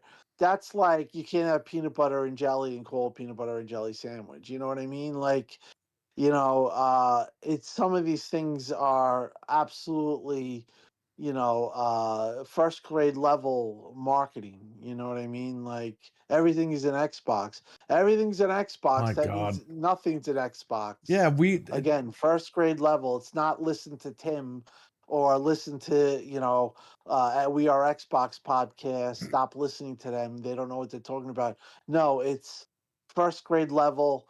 Everything is an Xbox is absolutely insanely stupid. Oh, yes. We covered that. We were called ponies. We were called traitors. People stopped talking to us because we were said that we were in the past, living in the past. Yeah. That's the Look, future we, of gaming. I mean, it's You know- crazy. Like some of those No. guys have gotten away, but yeah. The moves done today, we can sit here and feel good about them, but they're necessary. They're the necessary evil at this point. It's going to be a long, tough road. It's going to be, a minimum, I think, of a year, almost 2 years, I think, before you kind of see this reset take dividends. But you know what? It's like cleaning up your own house. Sometimes the easiest way to clean up the house, instead of picking and choosing what you're throwing, you got to throw it all out and start from scratch. It's easier to clean the floor when there's nothing on it.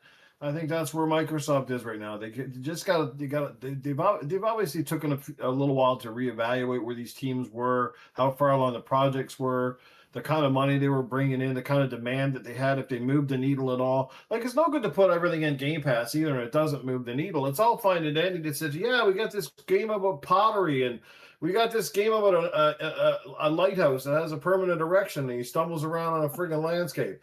Like, that's all fine and dandy, but that's filler. But at the end of the day, you got to produce, and you got to have marquee. You got to have marquee names. You can't rest on your laurels. You can't rest on reputation forever. It's obvious that Game Pass was not moving the needle, even with day and date. Right? It helped. It was a big draw on, especially at first. But when your day and date games as well aren't hitting on all the right cylinders, where they're not striking. I mean, nobody seemed to light the world on fire when Avowed came out. Right? That was in the works for a long time. I was all excited, but I got it and I played it. I played it through Game Pass, and I was like, it's okay, it's adequate. So like, this is where we're at. And they showed Gears at this showcase, and I think it was quite obvious that this was a game that obviously looked like it had been in development for several years, looked like it has a lot of the right minds behind it and the right passion for it, and bringing it back sort of to day one. It's like this new Xbox Vision now with the new logo and stuff, and bringing back the old classic green. Look, the old fans, this old farts, we're suckers for nostalgia. We like the feeling because we know what kind of memories this shit evokes in us, right? Same as Gears E-Day evoked that memories of 2006, and Marcus Phoenix and them kind of starting all over again. I mean, like, it's not just missteps with the actual consoles and the games and the delivery method. It's been just missteps with some of the games, and the coalition with the Gears 4 and how that kind of fell off the radar. But Gears 5, I was just thinking of that. Yeah, Gears 5 was a step better, game, but great points, Stu.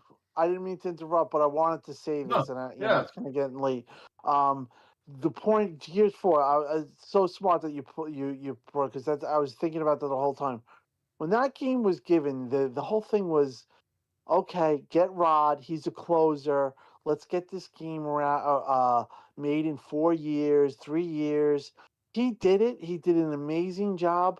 But you get what you basically put in. So that game was basically made in 3 years, 4 years of pre-production, and it looked exactly what you'd think that you'd get from that turnaround. Now, Gears E-Day, you mentioned the passion, and you mentioned the way the time was in it, the money. Obviously, I don't think it's 400 million, but whatever. Obviously, it's a high energy, highly thought of project. It looks it. And that's what I think that she wants. Like, I think that's what she's going to be gunning for. The way she identifies, like, how they're going to go Bethesda. I think that's the next paragraph.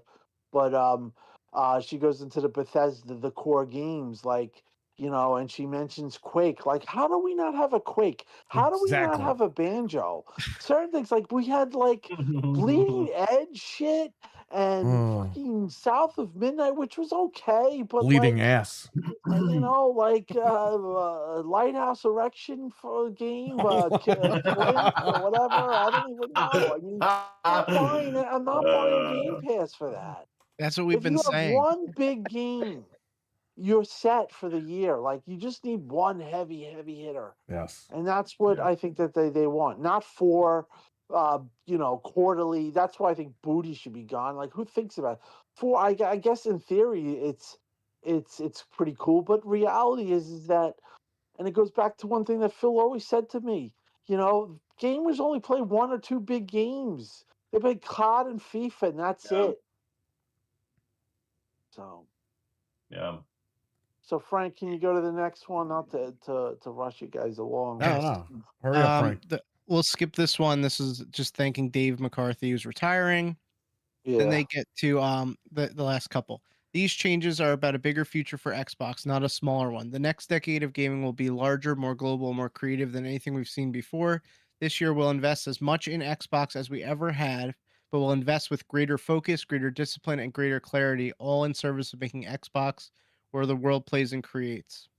I want Xbox to be one of the few companies that entertains more than 1 billion people each day and gives everyone the opportunity to create and connect. I know we can achieve this goal. Xbox has many of the most beloved franchises in entertainment history, talented studios around the world. And will return to growth in 2027. History is full of companies that mistake longevity for inevitability. We will not be one of them. Asha. Boom. So that means, just to close out for me, that means that she's getting the same amount of money, that she's just refocusing. Like I said, she's refocusing on big games, the Wolfensteins, the tie-ins to movies, games that can be.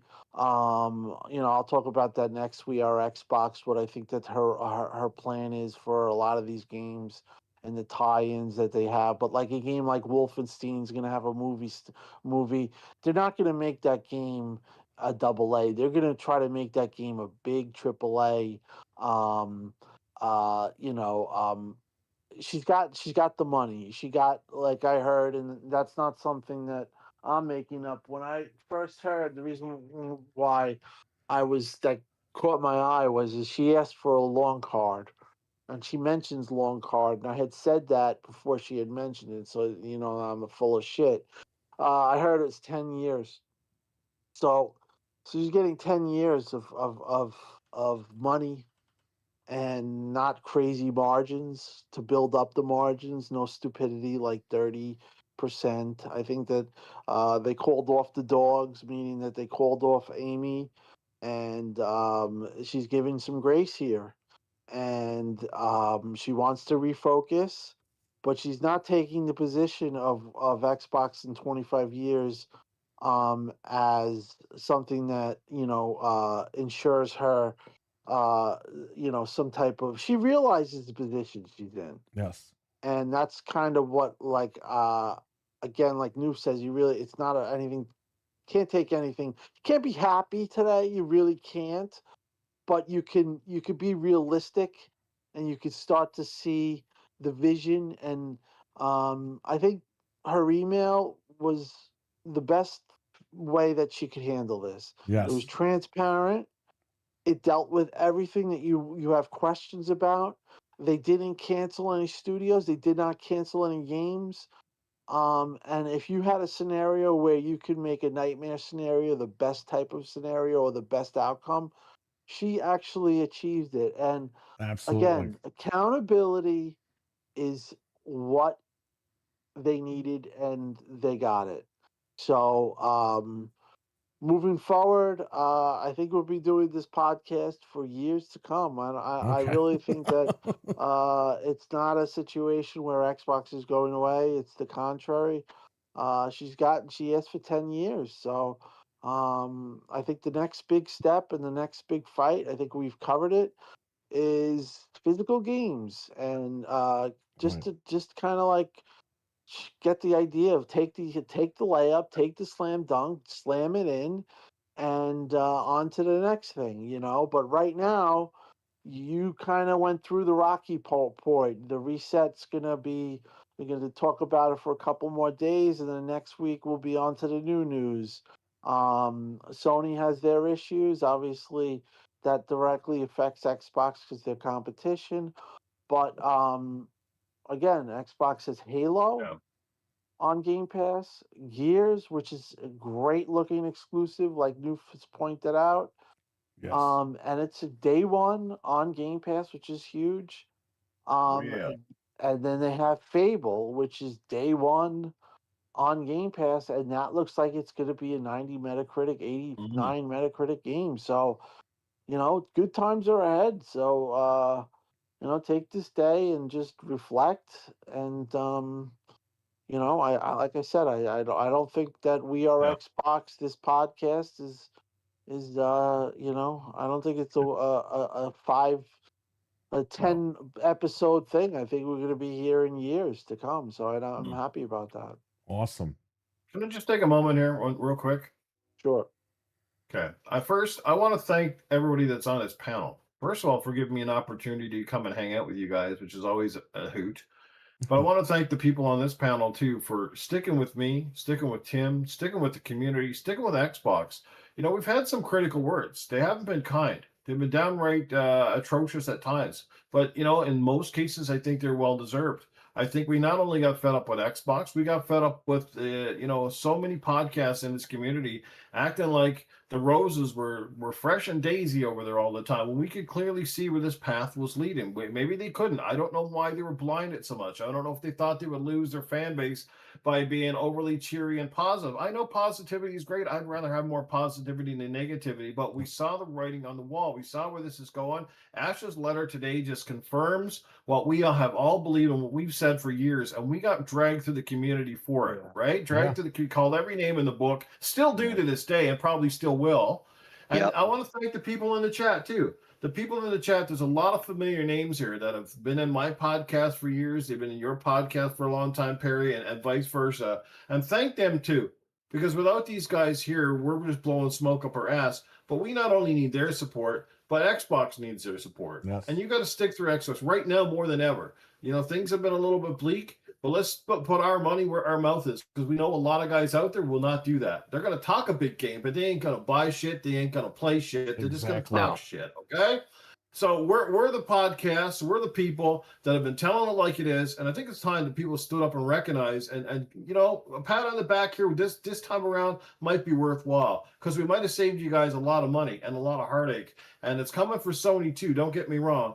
They're getting ready to step knee high into dog shit as well. So I went over and tasted the Kool-Aid on the other side as well, and for the most part, it wasn't too bad.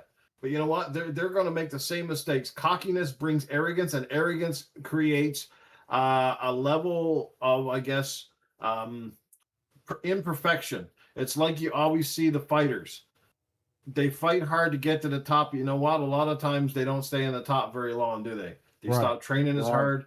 They start taking people for granted. And the other thing is, when you're at the top, the only people that are gunning against you are the top dogs. You're no longer fighting the chumps anymore. You're fighting the top tier. So to be top tier, you got to act top tier, and you got to do these things. They're tough decisions. I'm glad they're being made now, because I love this brand and I want to see it around for many, many years to come. Yes. And again, just stick with us, guys. Just again, we're not always right. We don't claim to be. Sometimes it's just opinion. But like I said, Tim knows people. These boys are not stupid on this panel. They're well-versed people. They're not, fresh out of college, and their first experience with gaming is Fortnite. And I can guarantee you, there's nobody on this panel who thinks that Halo and Master Chief was a character from Fortnite first. Okay. No way. So that's the difference, So I just want to thank everyone, because a lot of times we don't give them enough thanks either. And again, thank you guys for sticking with me and all this stuff, because otherwise I wouldn't want to be here if I didn't feel like I had a great group of people that has our back. Well, I just want to say Very well this said. before I get out. That was a great statement, Noof. I appreciate what you guys done for me. You always stuck by me. I mean, I think I was very harsh when it came to this stuff, and I knew I was a lot to take. But again, that's how I am when I get real pissed off, and I got real pissed off. So moving forward, though, I'm a very positive guy. It's just that, like everyone else, I just had a tipping point, and that tipping point was reached, and maybe it had to happen this way, and maybe Xbox had to go through all of this to get to where they are and learn the lessons that they learned. And I've taken the lessons I've learned about myself, and also just about everything with this. And I just have to say, like everyone in the chat and all the people that I interact with Xbox. At the end of the day, I just want to see a happy community. I want us Yeah. to just feel like we're appreciated by Xbox, and if we have to fight, well, I'm always there ready to fight. But again, it was from this chapter, from when this got bad and at 4 games, um it was a pretty big it was kind of a crazy ride in a negative way. Like, it was just bad news after bad news. But I honestly really feel like now is kind of a new chapter. And you know if they don't hit it this time and they fail, it is what it is. But at least we kind of set the state the everything straight. Again, I know you guys got a lot of crap. I obviously got a lot of crap. But we can move on. And it's going to be interesting to see where this all goes. I mean, there's going to be things that we all come up with that we don't like, I'm sure.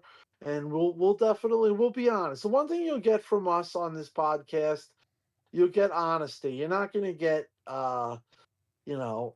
we're going to say it how we feel. You know what I mean? Like, we're not I don't know how before I close on this, I don't know how it got that way. Maybe it was because we had such a close community, and the parasocial stuff really was close, and people didn't want to risk their relationships. And I kind of get that. But personally, I couldn't do that. Like, I just never could just bring myself to do that. One thing I want to just convey is that if I do believe in something, and I did for Xbox really up until that point, um, I speak the way I feel. I'm not, like, I do think in this community, not this podcast, obviously, you had people that felt a different way, and they conveyed something different to the fans because they knew that that's what the fans wanted to hear, or they wanted to be reassured. You're not going to get that from us. You're just going to get straight facts from us about how we feel and where we feel this is going. And I think that that's a unique identifier about this podcast, is that we are the guys that during this time called it the way it was, and now it proved itself.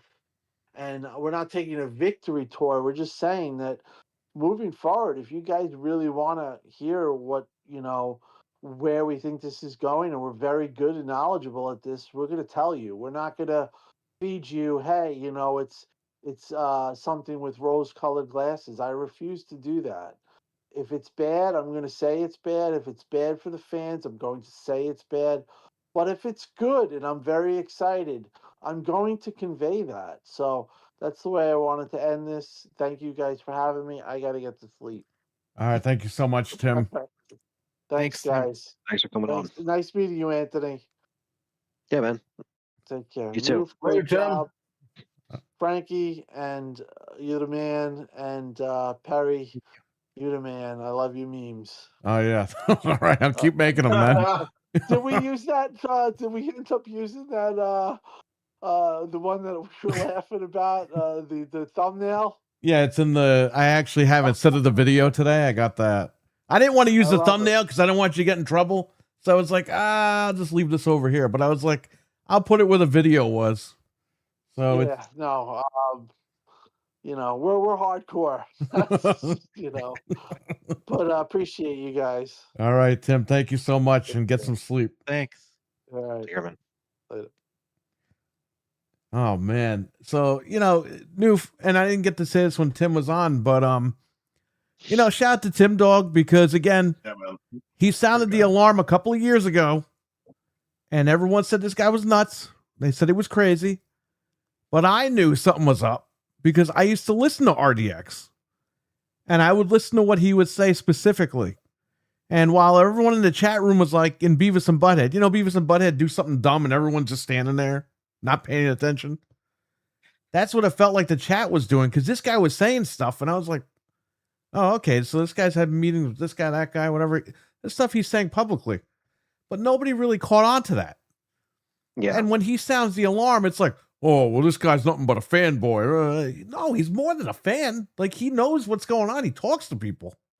He's trying to say some of the stuff for an actual reason. Right. He's trying to warn us and let us know something's going on. And everyone's like, oh, this guy lives in his mom's basement, whatever. It's like, he's not a young guy. He's not some guy making shit up.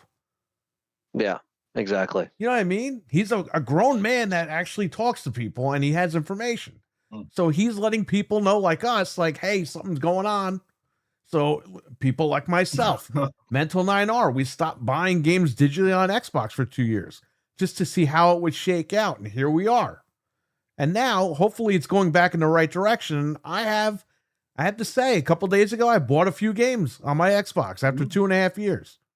Yeah, baby. Because I feel like I'm back in the saddle with Xbox a lot more. Yeah, we jumped to PlayStation. Frank got yelled at, all right, for saying that Indiana Jones didn't have its moment in the sun as being exclusive to Xbox, because Jeff Keighley was handed the keys to the kingdom to announce it on PlayStation.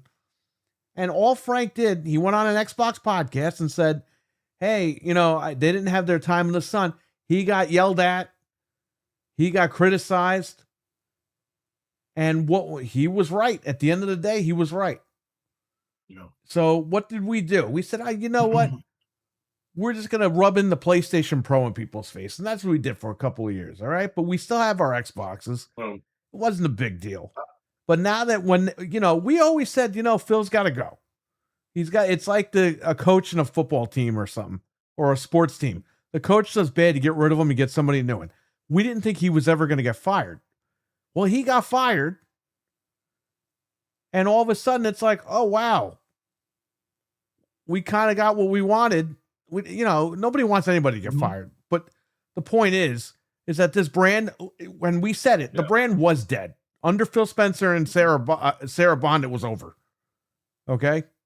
We all know that. It was going. This is an Xbox marketing campaign. That was it. That was a slap in the face. That was like, this is a slap to all the That real was a fans slap out in the there to help face. build it. And I'll tell you this, Noof, all right? That was a slap in the face for one reason. You had content creators who were given free codes and free machines saying it's not a big deal, and people who bought an Xbox need to get over it. No, asshole. We're not getting over it. We've spent money on this stuff. You got everything for free. Okay? Mm-hmm. Me in the chat room and Frank and Anthony and all these guys. Noof, when the hell did you get a free Xbox? Never. Okay? So we all, and it's not that we're upset, but we're trying to explain to people we spent real money on this stuff. We are people that spent cash. Yeah, we're going to give you genuine opinions, and that's what we were just saying about being genuine and being thankful for the chat and being thankful for the viewers, people that listen to because it's like, it really does come down to, it's like they're trying to listen to us because they know that we invest all these years, money, time, friendships, people that we met online, playing games and stuff like that. When you have a content creator who's flipping and flopping like the sun, telling you, well, those people need to get over it. Those people that spent money need to get over it. That's what really gets me upset. I always like the one too that some people in the community say, well, you don't know what's going on at those developers. You're not a developer. I'm like, no, I am not a developer. I don't claim. I didn't know we needed, as consumers, I didn't know I needed to develop games. I don't know. I'll tell you what is going on at the developers. Nothing. Because that's why they're all getting fucking closed down. Exactly. Asha's coming in, seeing all this stuff in the red, and she's just like, we have to fix this like right now. And that's why I like the fact that, I was going to say this when Tim was still on, but it's funny how, like, literally we're sitting here 1 month after the showcase and she's done so much. And obviously, like, yeah, some people could say, oh, the price increase, that wasn't necessarily her fault. That's just the market of things, right? Like, it does suck to see it that high. It sucks to see any console that high. But the biggest thing is that she's getting shit done because, yeah, it's like, and we were making jokes about this earlier. She's literally like the mom coming over, dropping by to see what the kids are doing, and they're just like, "Oh shit, put the yoga mats away, put the scooters away." They're, it's like she's checking up on there. She's trying to hold them accountable, And it's just like that's what we have to do, because like time is money, and they wasted too much time, with Mr. Nice Guy Phil over there, and it just was too much that added up over periods of time, and it needs to. And the competition needs to return, and that's why I think the fact that she's fighting back, and by 2027, I probably the last thing that is going to be released, I guess, done with the Phil Spencer deal is going to be Fable coming on PlayStation. But after that, if there's another Fable game, let's just say it doesn't take 10 years to come out, that next Fable game should only be on Xbox. The next Halo game should only be on Xbox, and that's where it's looking like it's going, and that's great. And we want new exclusives as well, like the Clockwork game and other stuff to do really well. So I think that like this is just a good start to push this into 2027. Obviously, with Gears coming out in October, it's very exciting. So that's going to propel them into 2027. So I think things are on the right path. And obviously, if Fable's even better than expected, then that works too. That just also plays in its favor. Yeah, it's still on PlayStation, but it's still just showing that, okay, the studio that put this out, they actually gave a shit. It's not being released broken or anything like that. So we need to just be in that position to support them, turn up, obviously have the critiques when it's there, and hold these companies accountable. But it really needs to happen, sooner than later. And she's moving really quickly. And unfortunately, it's at the cost of some jobs, but we wouldn't have been here if they let, everything just kind of go F all when it was under the old leaders. So. Yeah, for real. And I feel like she walked into, especially when it looks at Undead Labs, I feel like she's kind of walking in on, well, here, guys, here's the good news. We're not shutting you guys down, but here's the bad news. We are no longer going to sit by and idly fund your game and watch you swindle away countless number of dollars over the next 3 to 4 years trying to complete this, right? Yeah. That's basically what I think she more or less said without saying it. I'm trying to hold a straight face. We're not shutting you down, but you're not getting Microsoft money anymore to sit there and fiddly diddly your arse on the chair. You got to produce. We're paying you to do a job. You got to produce results. That's what Talos just wrote in the chat, and I was trying to keep a straight face, Noof. They are playing ping pong and eating cakes, and M&M's sitting on their asses like staffers. Team had the luxury. Well, there you go.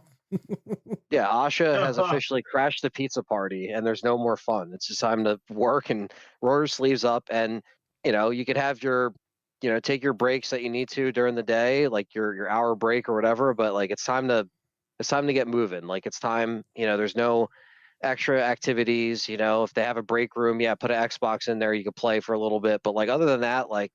We got to get the business. We can't be having, dinners on the rooftop and the server comes out in a whole outfit. Like we can't be doing this stuff. It needs to be just back to business. And I think that's where she's trying to push this along and doing it fairly, just saying, listen, these are the numbers and these are the things we have to do to start. Like you can't be losing that much money continuously.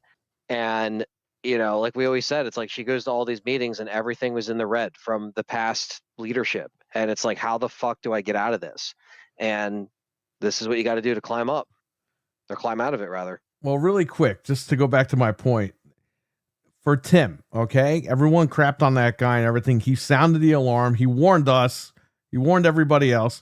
A lot of people just didn't listen to him. They said he was crazy. He was a lunatic. He had to be put in a mental institution. It's like, you don't even know this guy. What do you mean put him in a mental institution? Like, what the hell's wrong with people? But you're going to say this about, listen, just because you don't agree with Tim, that's fine. But, Tim tweets a lot of political stuff. You might not agree. You might agree. Whatever. That's fine. No. I leave that separate because I'm not into politics. So I don't even care either way. But when it comes to gaming, this guy knows what the hell he's talking about. For me, because again, I don't follow the political stuff. Maybe he's right about that too. I don't know. I really don't look at that stuff. I just, whenever he posts something about Xbox, I check it out. And this guy's been dead on every time. So always try to pay attention to Timdog, okay? Because he's not trying to be malicious. He's not being a crazy fanboy. He's not trying to he's trying to let people know what the hell's happening, okay? Penny for your thoughts. And he's giving you free information, everybody. So it is what it is. He's an ally. He's not a bad guy as far as when it comes to gaming. So, yes, he was pissed off and he jumped to Sony for a little bit, but he was sending a message to Xbox. Okay? Like, hey, you guys are screwing up. you're losing a big fan here. And he wanted to try to get them to change their ways, and they just didn't budge.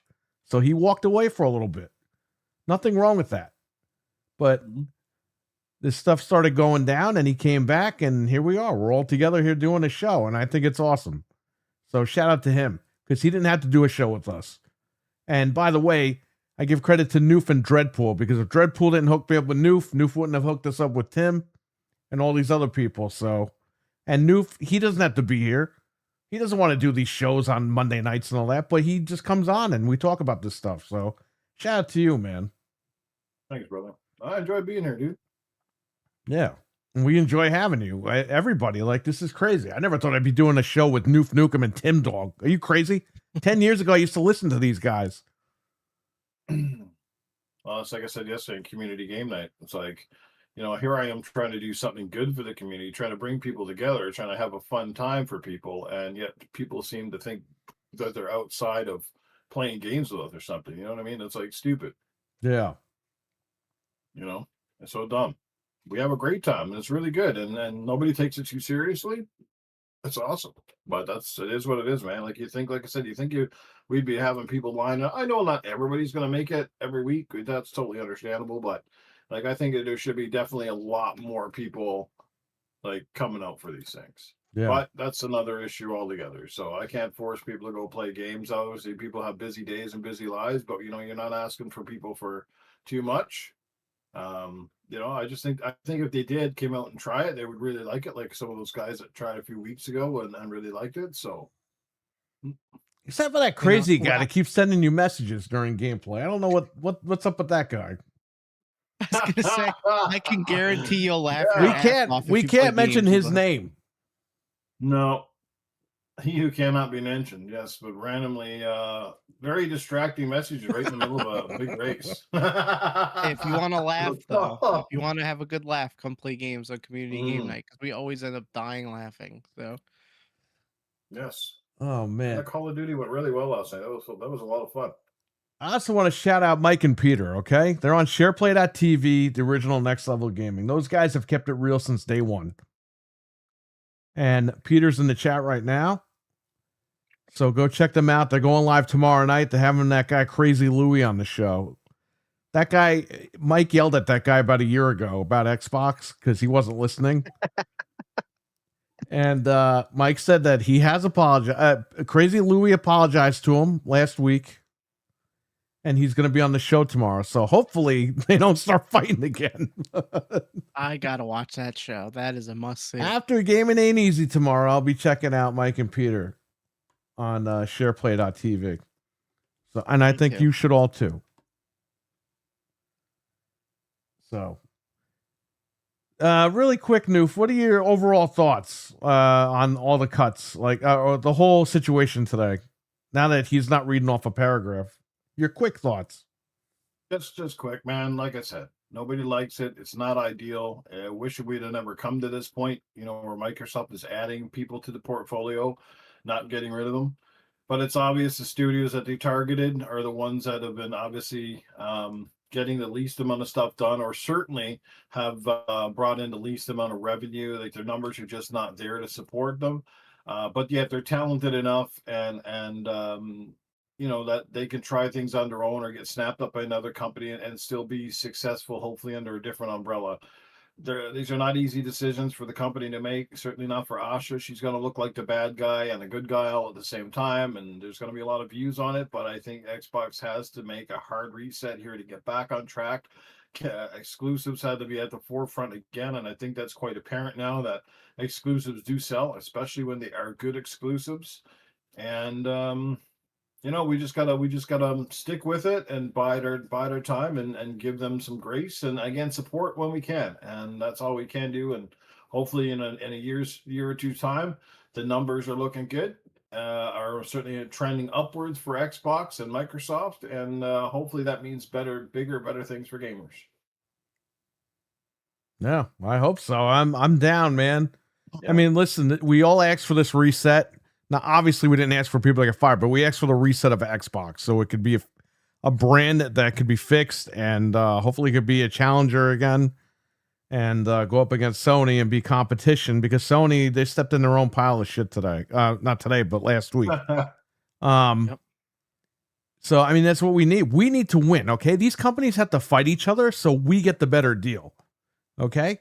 You can't have Sony resting on their laurels like we were talking about earlier, because look, the body's not even dead yet with Xbox, and they're already turning around and taking the discs away.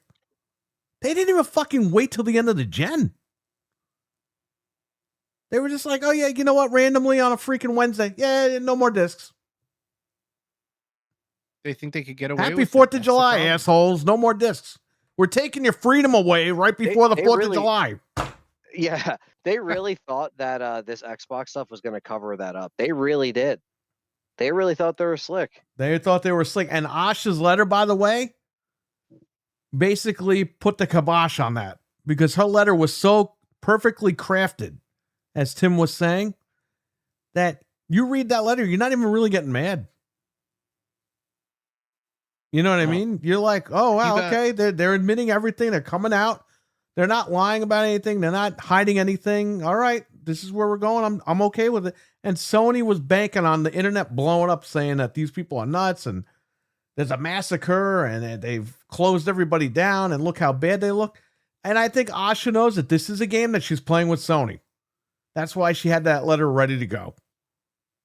They know, okay? They strategically know how this works. Mm-hmm. So, and if that's the Xbox that we're going to get going forward, count me in, man. I'm in for the ride. If you have to lay off all these people, the way that she did it is the best possible way you're going to do it. From like a PR standpoint, you know, she was like you said, the transparency was there. They laid out the reasons. This is why we have to do this. We don't want to do this, but if we're going to survive, this is what we got to do. And she made it cohesive in a way that we can get behind. Like, hey, there was 14 people between you and the top guy. Like, that's crazy. Like, everyone can admit that's got to go, you know? Yeah. Like, she made it clear, not just like, oh, we're letting people go, whatever. It's like, no, this is why. And it made sense. Well, Anthony, you could kiss my ass right now because you're not. I'm kidding. Go ahead. I think it's great that we're all kissing each other's butts. No, yeah, no, it's cool that we have some kind of positive thing to look forward to, like in all of the negativity, kind of like what Timdog was saying. Like there's always the history of the stuff, like where one of them's doing really good or decent and the other's just doing terrible. Like it's that constant like teeter totter back and forth that does happen. But yeah, overall, I think this is just it's never good to see people lose jobs, obviously, but they're still talented people. Hopefully they can find something else out there that works for them within the same field. And, they still have a resume. So, it's I just think it's one of those things, like, we know how we got here. Old leadership led us to this point. Let's not get there again, and they can't afford to do that again. They can't afford it. Yeah. So it's just kind of, and Asha knows that. So that's why I think, holding the feet to the fire, getting things done. Just accountability. That's it. Accountability. Yeah. So yeah, I'm definitely excited to see where the future is, and I'm excited for Gears. I'm really looking forward to that. It's going to be fall before we know it.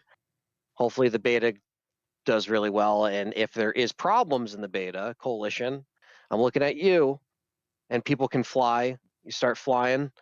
If there's problems, you have to address them. You have to communicate, because I'm telling you right now, Gears can have an awesome single player. It could be awesome, fun co-op, cool.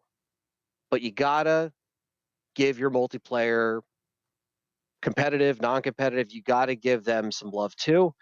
It's a huge audience. You gotta keep people on Gears past the campaign, past Horde. You gotta give people, stuff for Horde as well, and give it support. Come up with new maps. You gotta keep that moving. But I think some companies don't take beta feedback sometimes and actually fix certain things.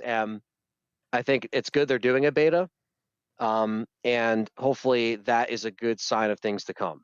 So I have no doubt that Horde and campaign will be phenomenal, but I really don't want multiplayer to lose their sight, because you got to deliver and you got to adjust stuff. It can't be a broken, unbalanced mess day one online. You just can't have that. It's just not going to be a good look. And I have no doubt that they'll make it as best as they can. But like, that's why I think the beta is good, because if there is any flaws or anything that we have to say about it, we'll say it. You know, and they can patch stuff and all that good stuff. But yeah, so I'm really looking forward to it. I think Gears will be a great launching pad into 2027. Dude, I So just I'm looking forward to it. There's breaking news. CM Punk just won the world title on Raw. Really? Oh. I saw him trending, but I didn't see Sami what it Zayn was champion for like a week. Wow, I told you about that. So yeah, he I missed it. Yeah, I've never missed this guy not win a title live. I missed him win the fucking title live. Anyway, whatever. I have to go back and watch that. The CM Punk is the new world champion. Not that that matters, but whatever. Shout out to the Milkman because he mentioned that in the chat and I checked it out. That's crazy. He won it in Chicago again. He's won the title like 78 times in Chicago. He's jacked. Yes, Dizzy, he's taking steroids and he bought them from you. So when the police come and look for it, they'll be breaking your door down. Oh my God. Oh, man. Oh, there's hockey fan. Hockey, yeah, isn't that crazy? But yeah, I don't know, man. I don't know where this goes from here. It's going to be good. I have a feeling everything's going to be good. Listen, she's going to make mistakes, like Tim said. It's inevitable. It's going to happen. But I don't think they're going to be crazy big mistakes. I think Xbox has a solid foundation to rebuild here. And they have a wide opening shot on Sony right now. Do they go out tomorrow and announce a disk drive? I wouldn't. I would let it be business as usual. Let Sony walk into the trap. Because listen, if Sony fumbles, that means next time Sony's got to fucking one up Microsoft.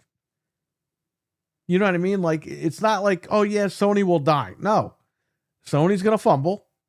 Microsoft's going to grab the ball. And then it's up to Microsoft to keep it going, or it's up to Sony to steal the ball and take it from them and compete. That's the whole thing. You want these companies around because the longer they're fighting each other, the better we're going to get as far as consumers. We benefit from all that. Yes. And people don't understand that. Just like that, there was some guy a couple of years ago that wrote on Twitter, gaming is better when Xbox is dead. And it's like, is it really? You now have a $900 PlayStation Pro, which is going to shoot up to over 1,000 by the time the end of the year is going. You have digital games. You have Sony taking away physical games. Sony will then dictate the price of their digital games. You know, we're all saying Grand Theft Auto is $100, but what if Sony pulls the discs and they go, you know what? This Naughty Dog game costs us, $600 million. This game's going to be $250, digital only. Like, we're fucked. Yep. They can do whatever they want. They can do whatever they want because they dictate the market. You can't have that. You have to have competition. Absolutely. So, I mean, look at WWE. I keep bringing up wrestling because it's kind of like parallel with this situation to kind of a point. WWE bought their competition in 2001, and it's never been the same. Mm-hmm. Because they got complacent year one after buying their competition, and it just kept going down and down and down and down and down for 25 years. AEW came around. Yep. WWE's product was shit. AEW's product was really good at one point. And now AEW's product has gone down a little bit and WWE's product went up. But now WWE's product has gone down and AEW's is apparently going back up a little bit. So that's why you need competition. or else nobody's watching wrestling. No one's spending money. No one's buying stuff. Yeah, gaming is it's a it's a tough industry. There's ebbs and flows. There's ups and downs. When one company sort of hits a bit of a lull, the other company steps in, which is kind of the beauty and magic of it. Of course, it gives us lots to chat about and debate about each and every week on our podcasts. But the bottom line is, competition is good, and especially when it's a healthy competition where both are fighting for the dollar and one doesn't feel like it's getting the runaway success, like they're having to earn their dollars. That's when it's the best, because these guys will pump out bigger, better stuff. They hire bigger, better talents. That was the generation. Like I said, the pinnacle of it, I think, probably came down at the Xbox One, PS4 generation. And this generation, I feel, well, it's had some highs, and certainly the amount of games is staggering here. And of course, the technical stuff, the graphics and all these things, the fun bells and whistles. Well, we got to say, like, since 2020, this whole generation of consoles has been largely flawed, and there's been so many mishaps, and a lot of it too is they're just looking at the wrong pictures. They're not listening to the right people. They're following too many trends and not paying attention to core audiences. If you're going to bring back games, you gotta there's lots of great games that could have deserved a sequel that have done a lot better than some of the crap that these studios decide to put out now. Recore even comes to mind. Great game that had tons of promise. Probably should have got a sequel, because I think it could have been outstanding, but we'll probably never see a sequel to that game. So, that's, like I said, there's ebbs and flows and ups and downs, but when both are trying and both are, that's why their roads have to be somewhat similar, because the only anomaly in this equation is Nintendo. Because Nintendo makes it very clear that while they're a competitor and they'll still take your money, the Nintendo does things a little bit differently. And they've been able to get away with it to this point, as long as they kind of stay within the realm of feasibility and they don't get a little too wacky, and make something stupid. They kind of Wii U kind of thing, which was still a pretty good system, but it's just the way they launched it, the way they went about it. Cost them a lot of money, cost them, a bad launch there. So it almost bankrupted Nintendo, that Wii U. I mean, a lot of people will say, no, it really didn't. No, it kind of did, because if you remember, you might not know this, Noof, but the Wii U, even at the end, Nintendo, you know what Nintendo did? They didn't just fire sale the console and say, just get rid of it, put it on clearance or whatever. Nintendo had Best Buy, Target, Walmart send all the consoles back to them. And that's how they got rid of the Wii U. And there was a dummy account on eBay who was happened to selling thousands of sealed Wii U's for over $800. Oh, wow. Yeah, and a lot of people speculate that Nintendo called them back because they were done selling them, put them on the dummy account, and sold them for even more money. So Nintendo got their fucking money back. You know what I mean? But they just because how did this one account get thousands of fucking Wii U's sealed that they were selling for $800? Mm-hmm. Like, come on, man, that was such bullshit. But and we called that out on the show when we weren't even live back then. We used to do the show pre-recorded. We called that out. But it's funny, Nintendo didn't even take a hit on that. Yeah.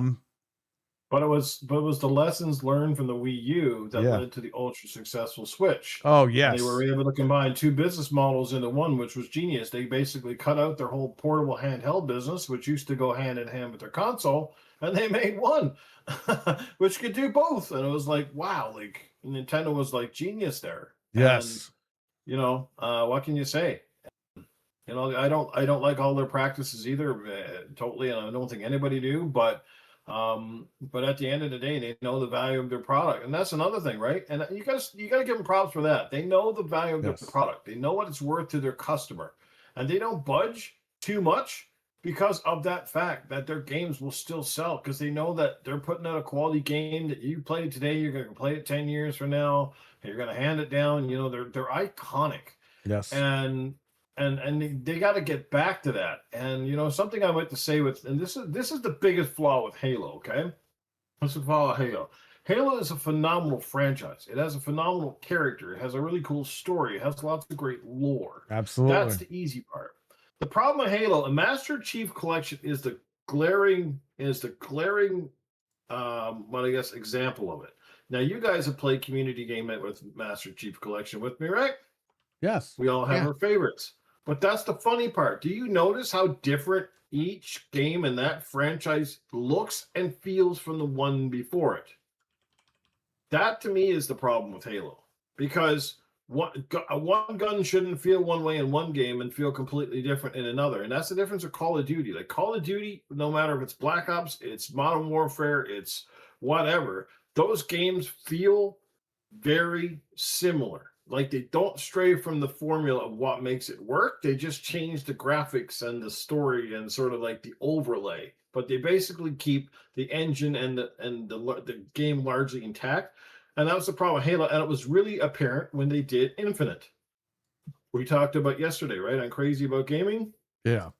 Like how they switched it up completely and they lost their identity with the franchise. The graphics were not certainly decent, but not what we expected.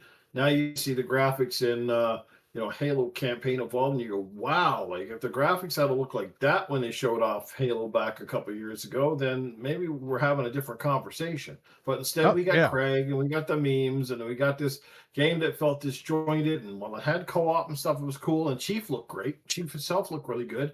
You know, that little dude that walked around with that fucking Hispanic guy, like he looked ugly as shit, and like there was no personality in the game. They watered down Cortana. They made the game like, I don't know, it was just this big open world where you're fighting all these freaking brutes, and it just felt weird to me. I don't know. And the world was disjointed too. Disjointed. It started to get like playing an Assassin's Creed game, like go over here to get this and go back here to get this, and you're like, that's not Halo. The best part of Halo Infinite was literally the opening level, going through the ship, and then once you got to the open world, it's like, ah, fuck. Yeah.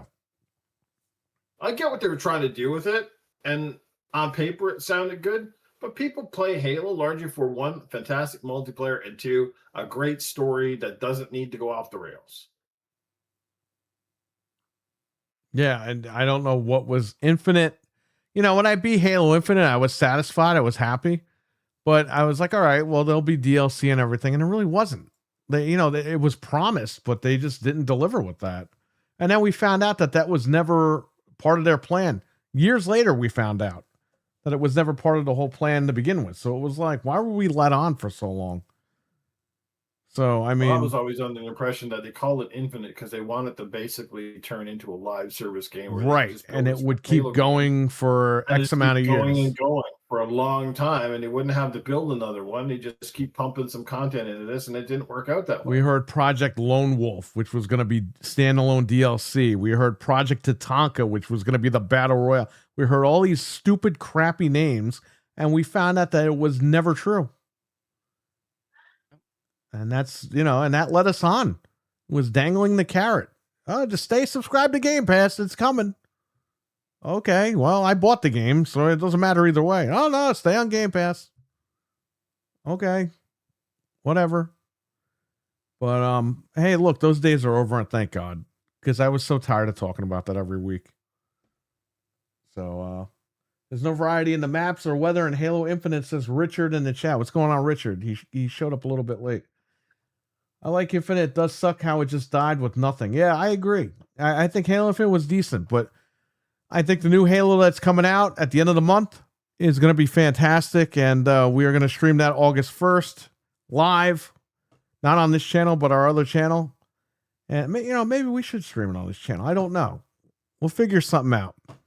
But we're going to co-op that live, and we're going to check it out. So, and Gears E-Day, when is the beta, Anthony, or you don't know? I think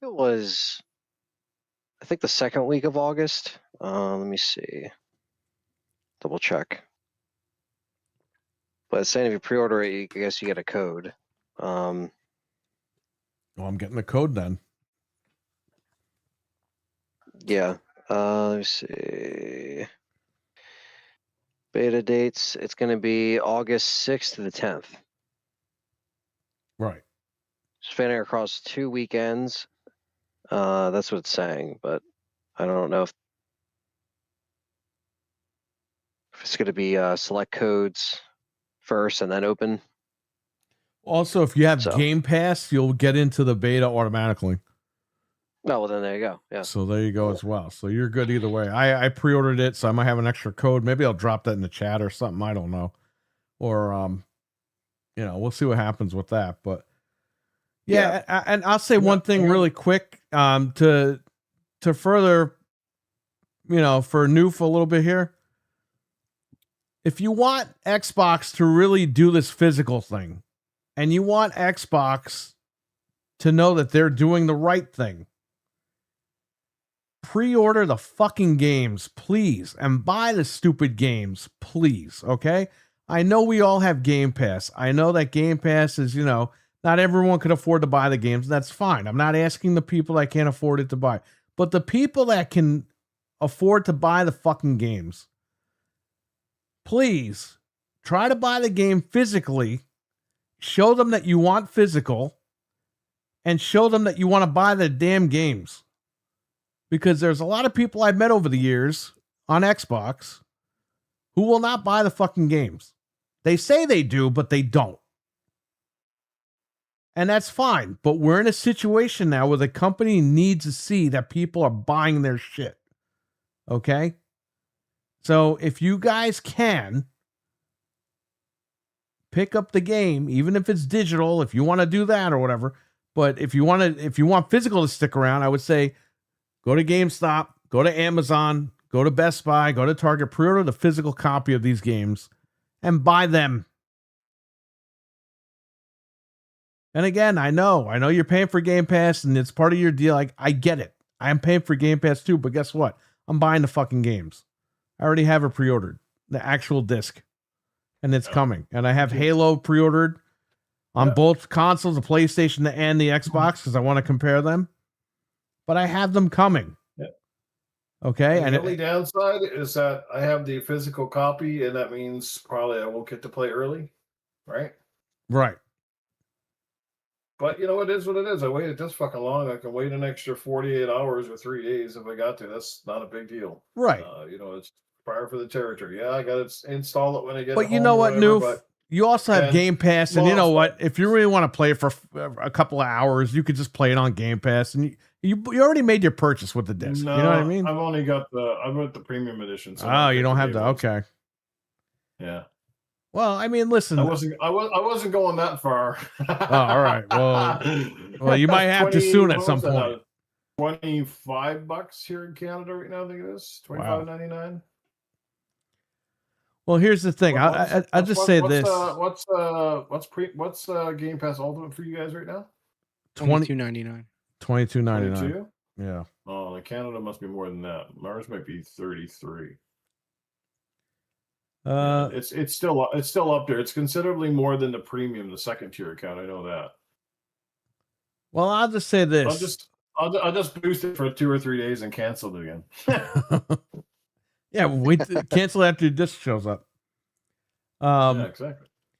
But yeah, I mean, listen, I'm not saying this to be an asshole or anything, but listen, if you want to show the company, if you're going to buy a game and show the company anything, I think it should be for Gears of War E-Day, at least.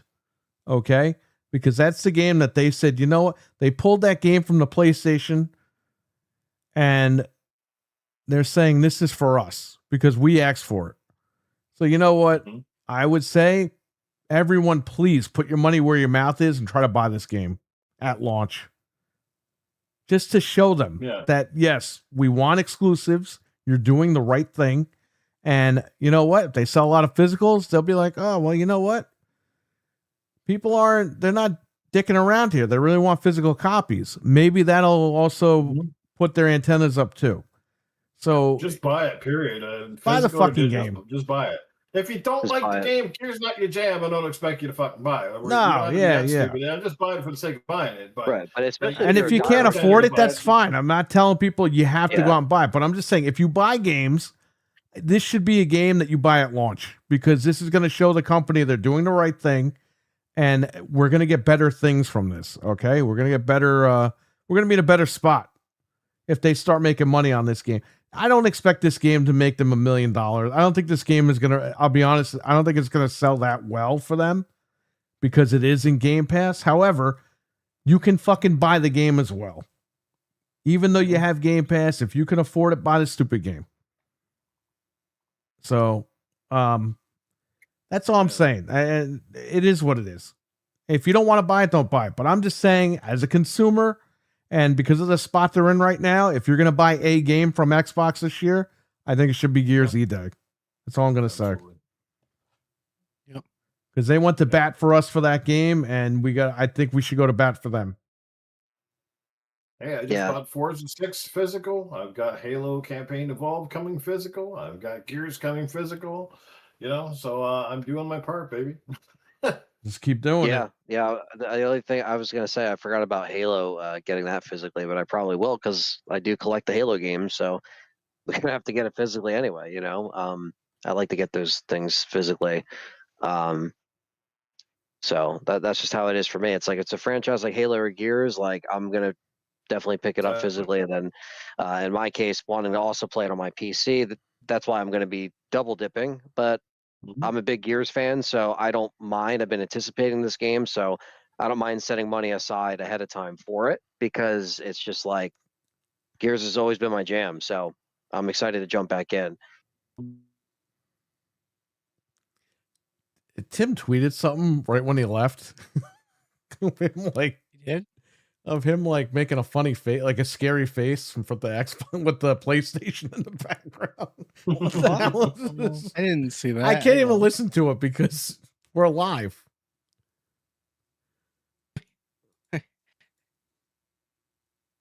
Oh, that's pretty funny. Whatever it is, he's smiling, making a weird face. What is he saying? I don't know, but I just like the picture. Hold on. It's not a picture, it's a video. Oh, I know. Hold on.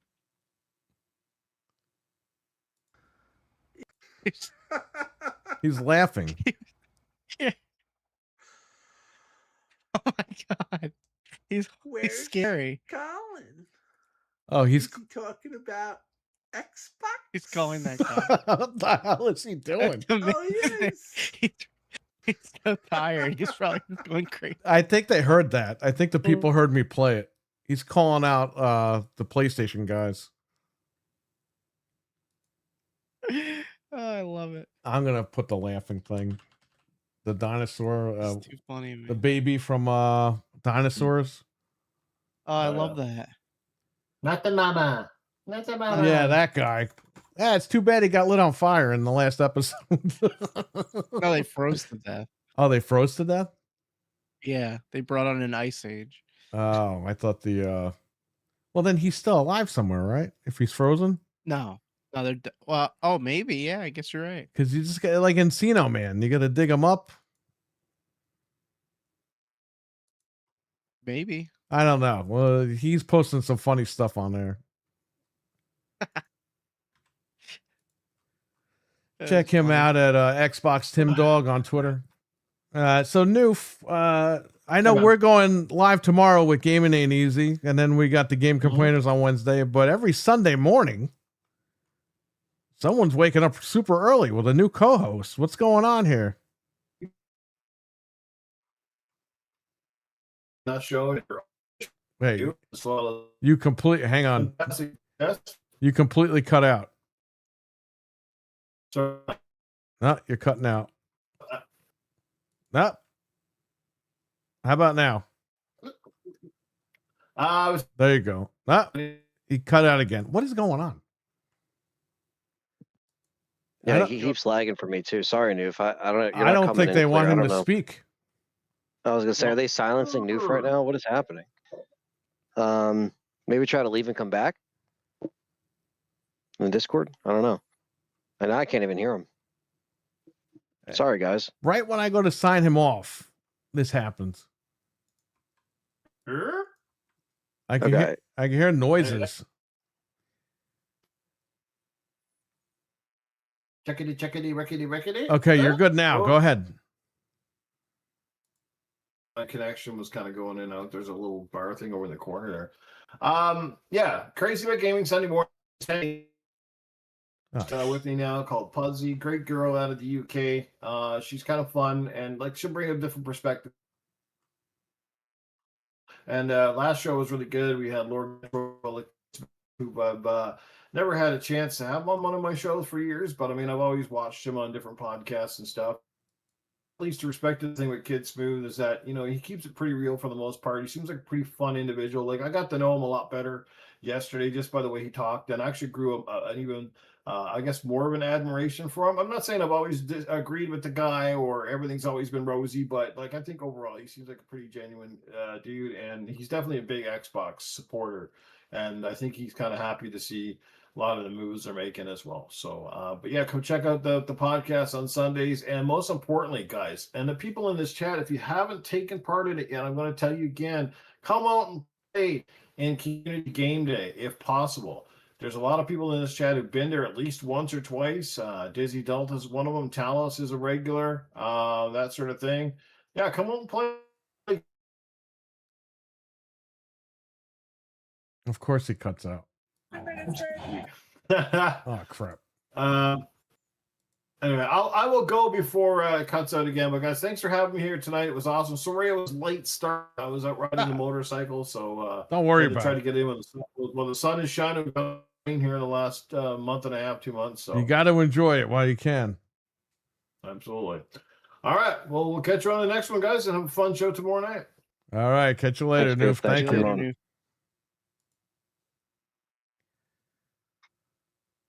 All right. Now the real show begins. Now that this guy left.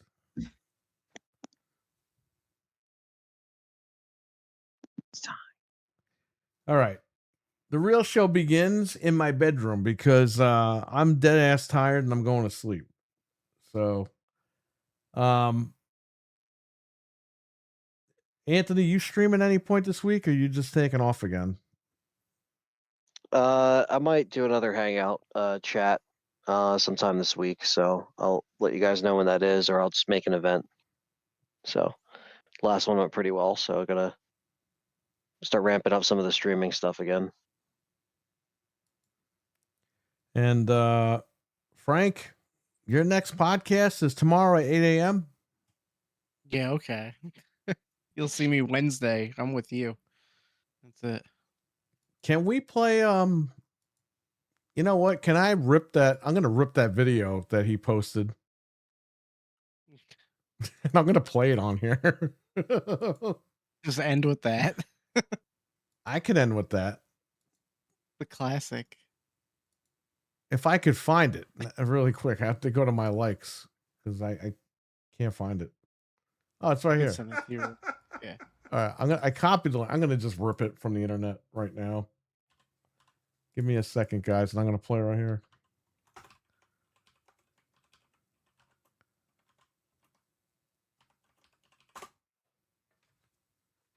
I got it. This is funny, man.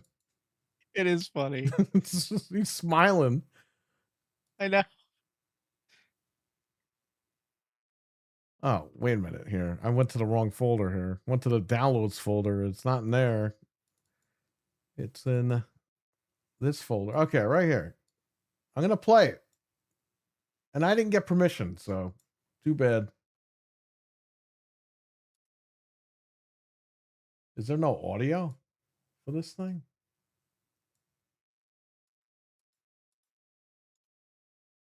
Hang on a sec.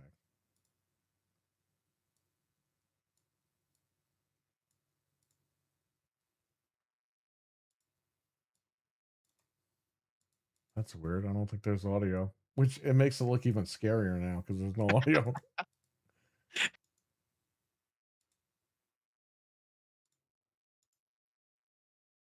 Hang on. I'm trying to find the actual audio properties. It's what's scary is it keeps looping with this audio. I'm watching. All right, I'm going to take this down for 1 second. Let me see if the audio comes up on here. Hang on. No, it ripped it without the audio. What the hell? Oh, maybe because I had it on mute. Whatever. Here. All right. What I'm going to do is I'm going to play the video and I'm going to try to sync it up with the actual audio. It's so weird. All right, here we go.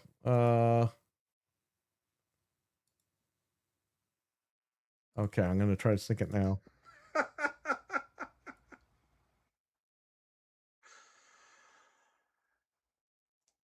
Where's Colin? Is he talking about Xbox? Oh, he is. All right, I'm gonna stop playing that. Oh man. Amazing. Why is he auditioning for the Joker? I don't know. That looks like Triple H. Yeah, Triple H is calling out PlayStation guys on Twitter. Oh my god.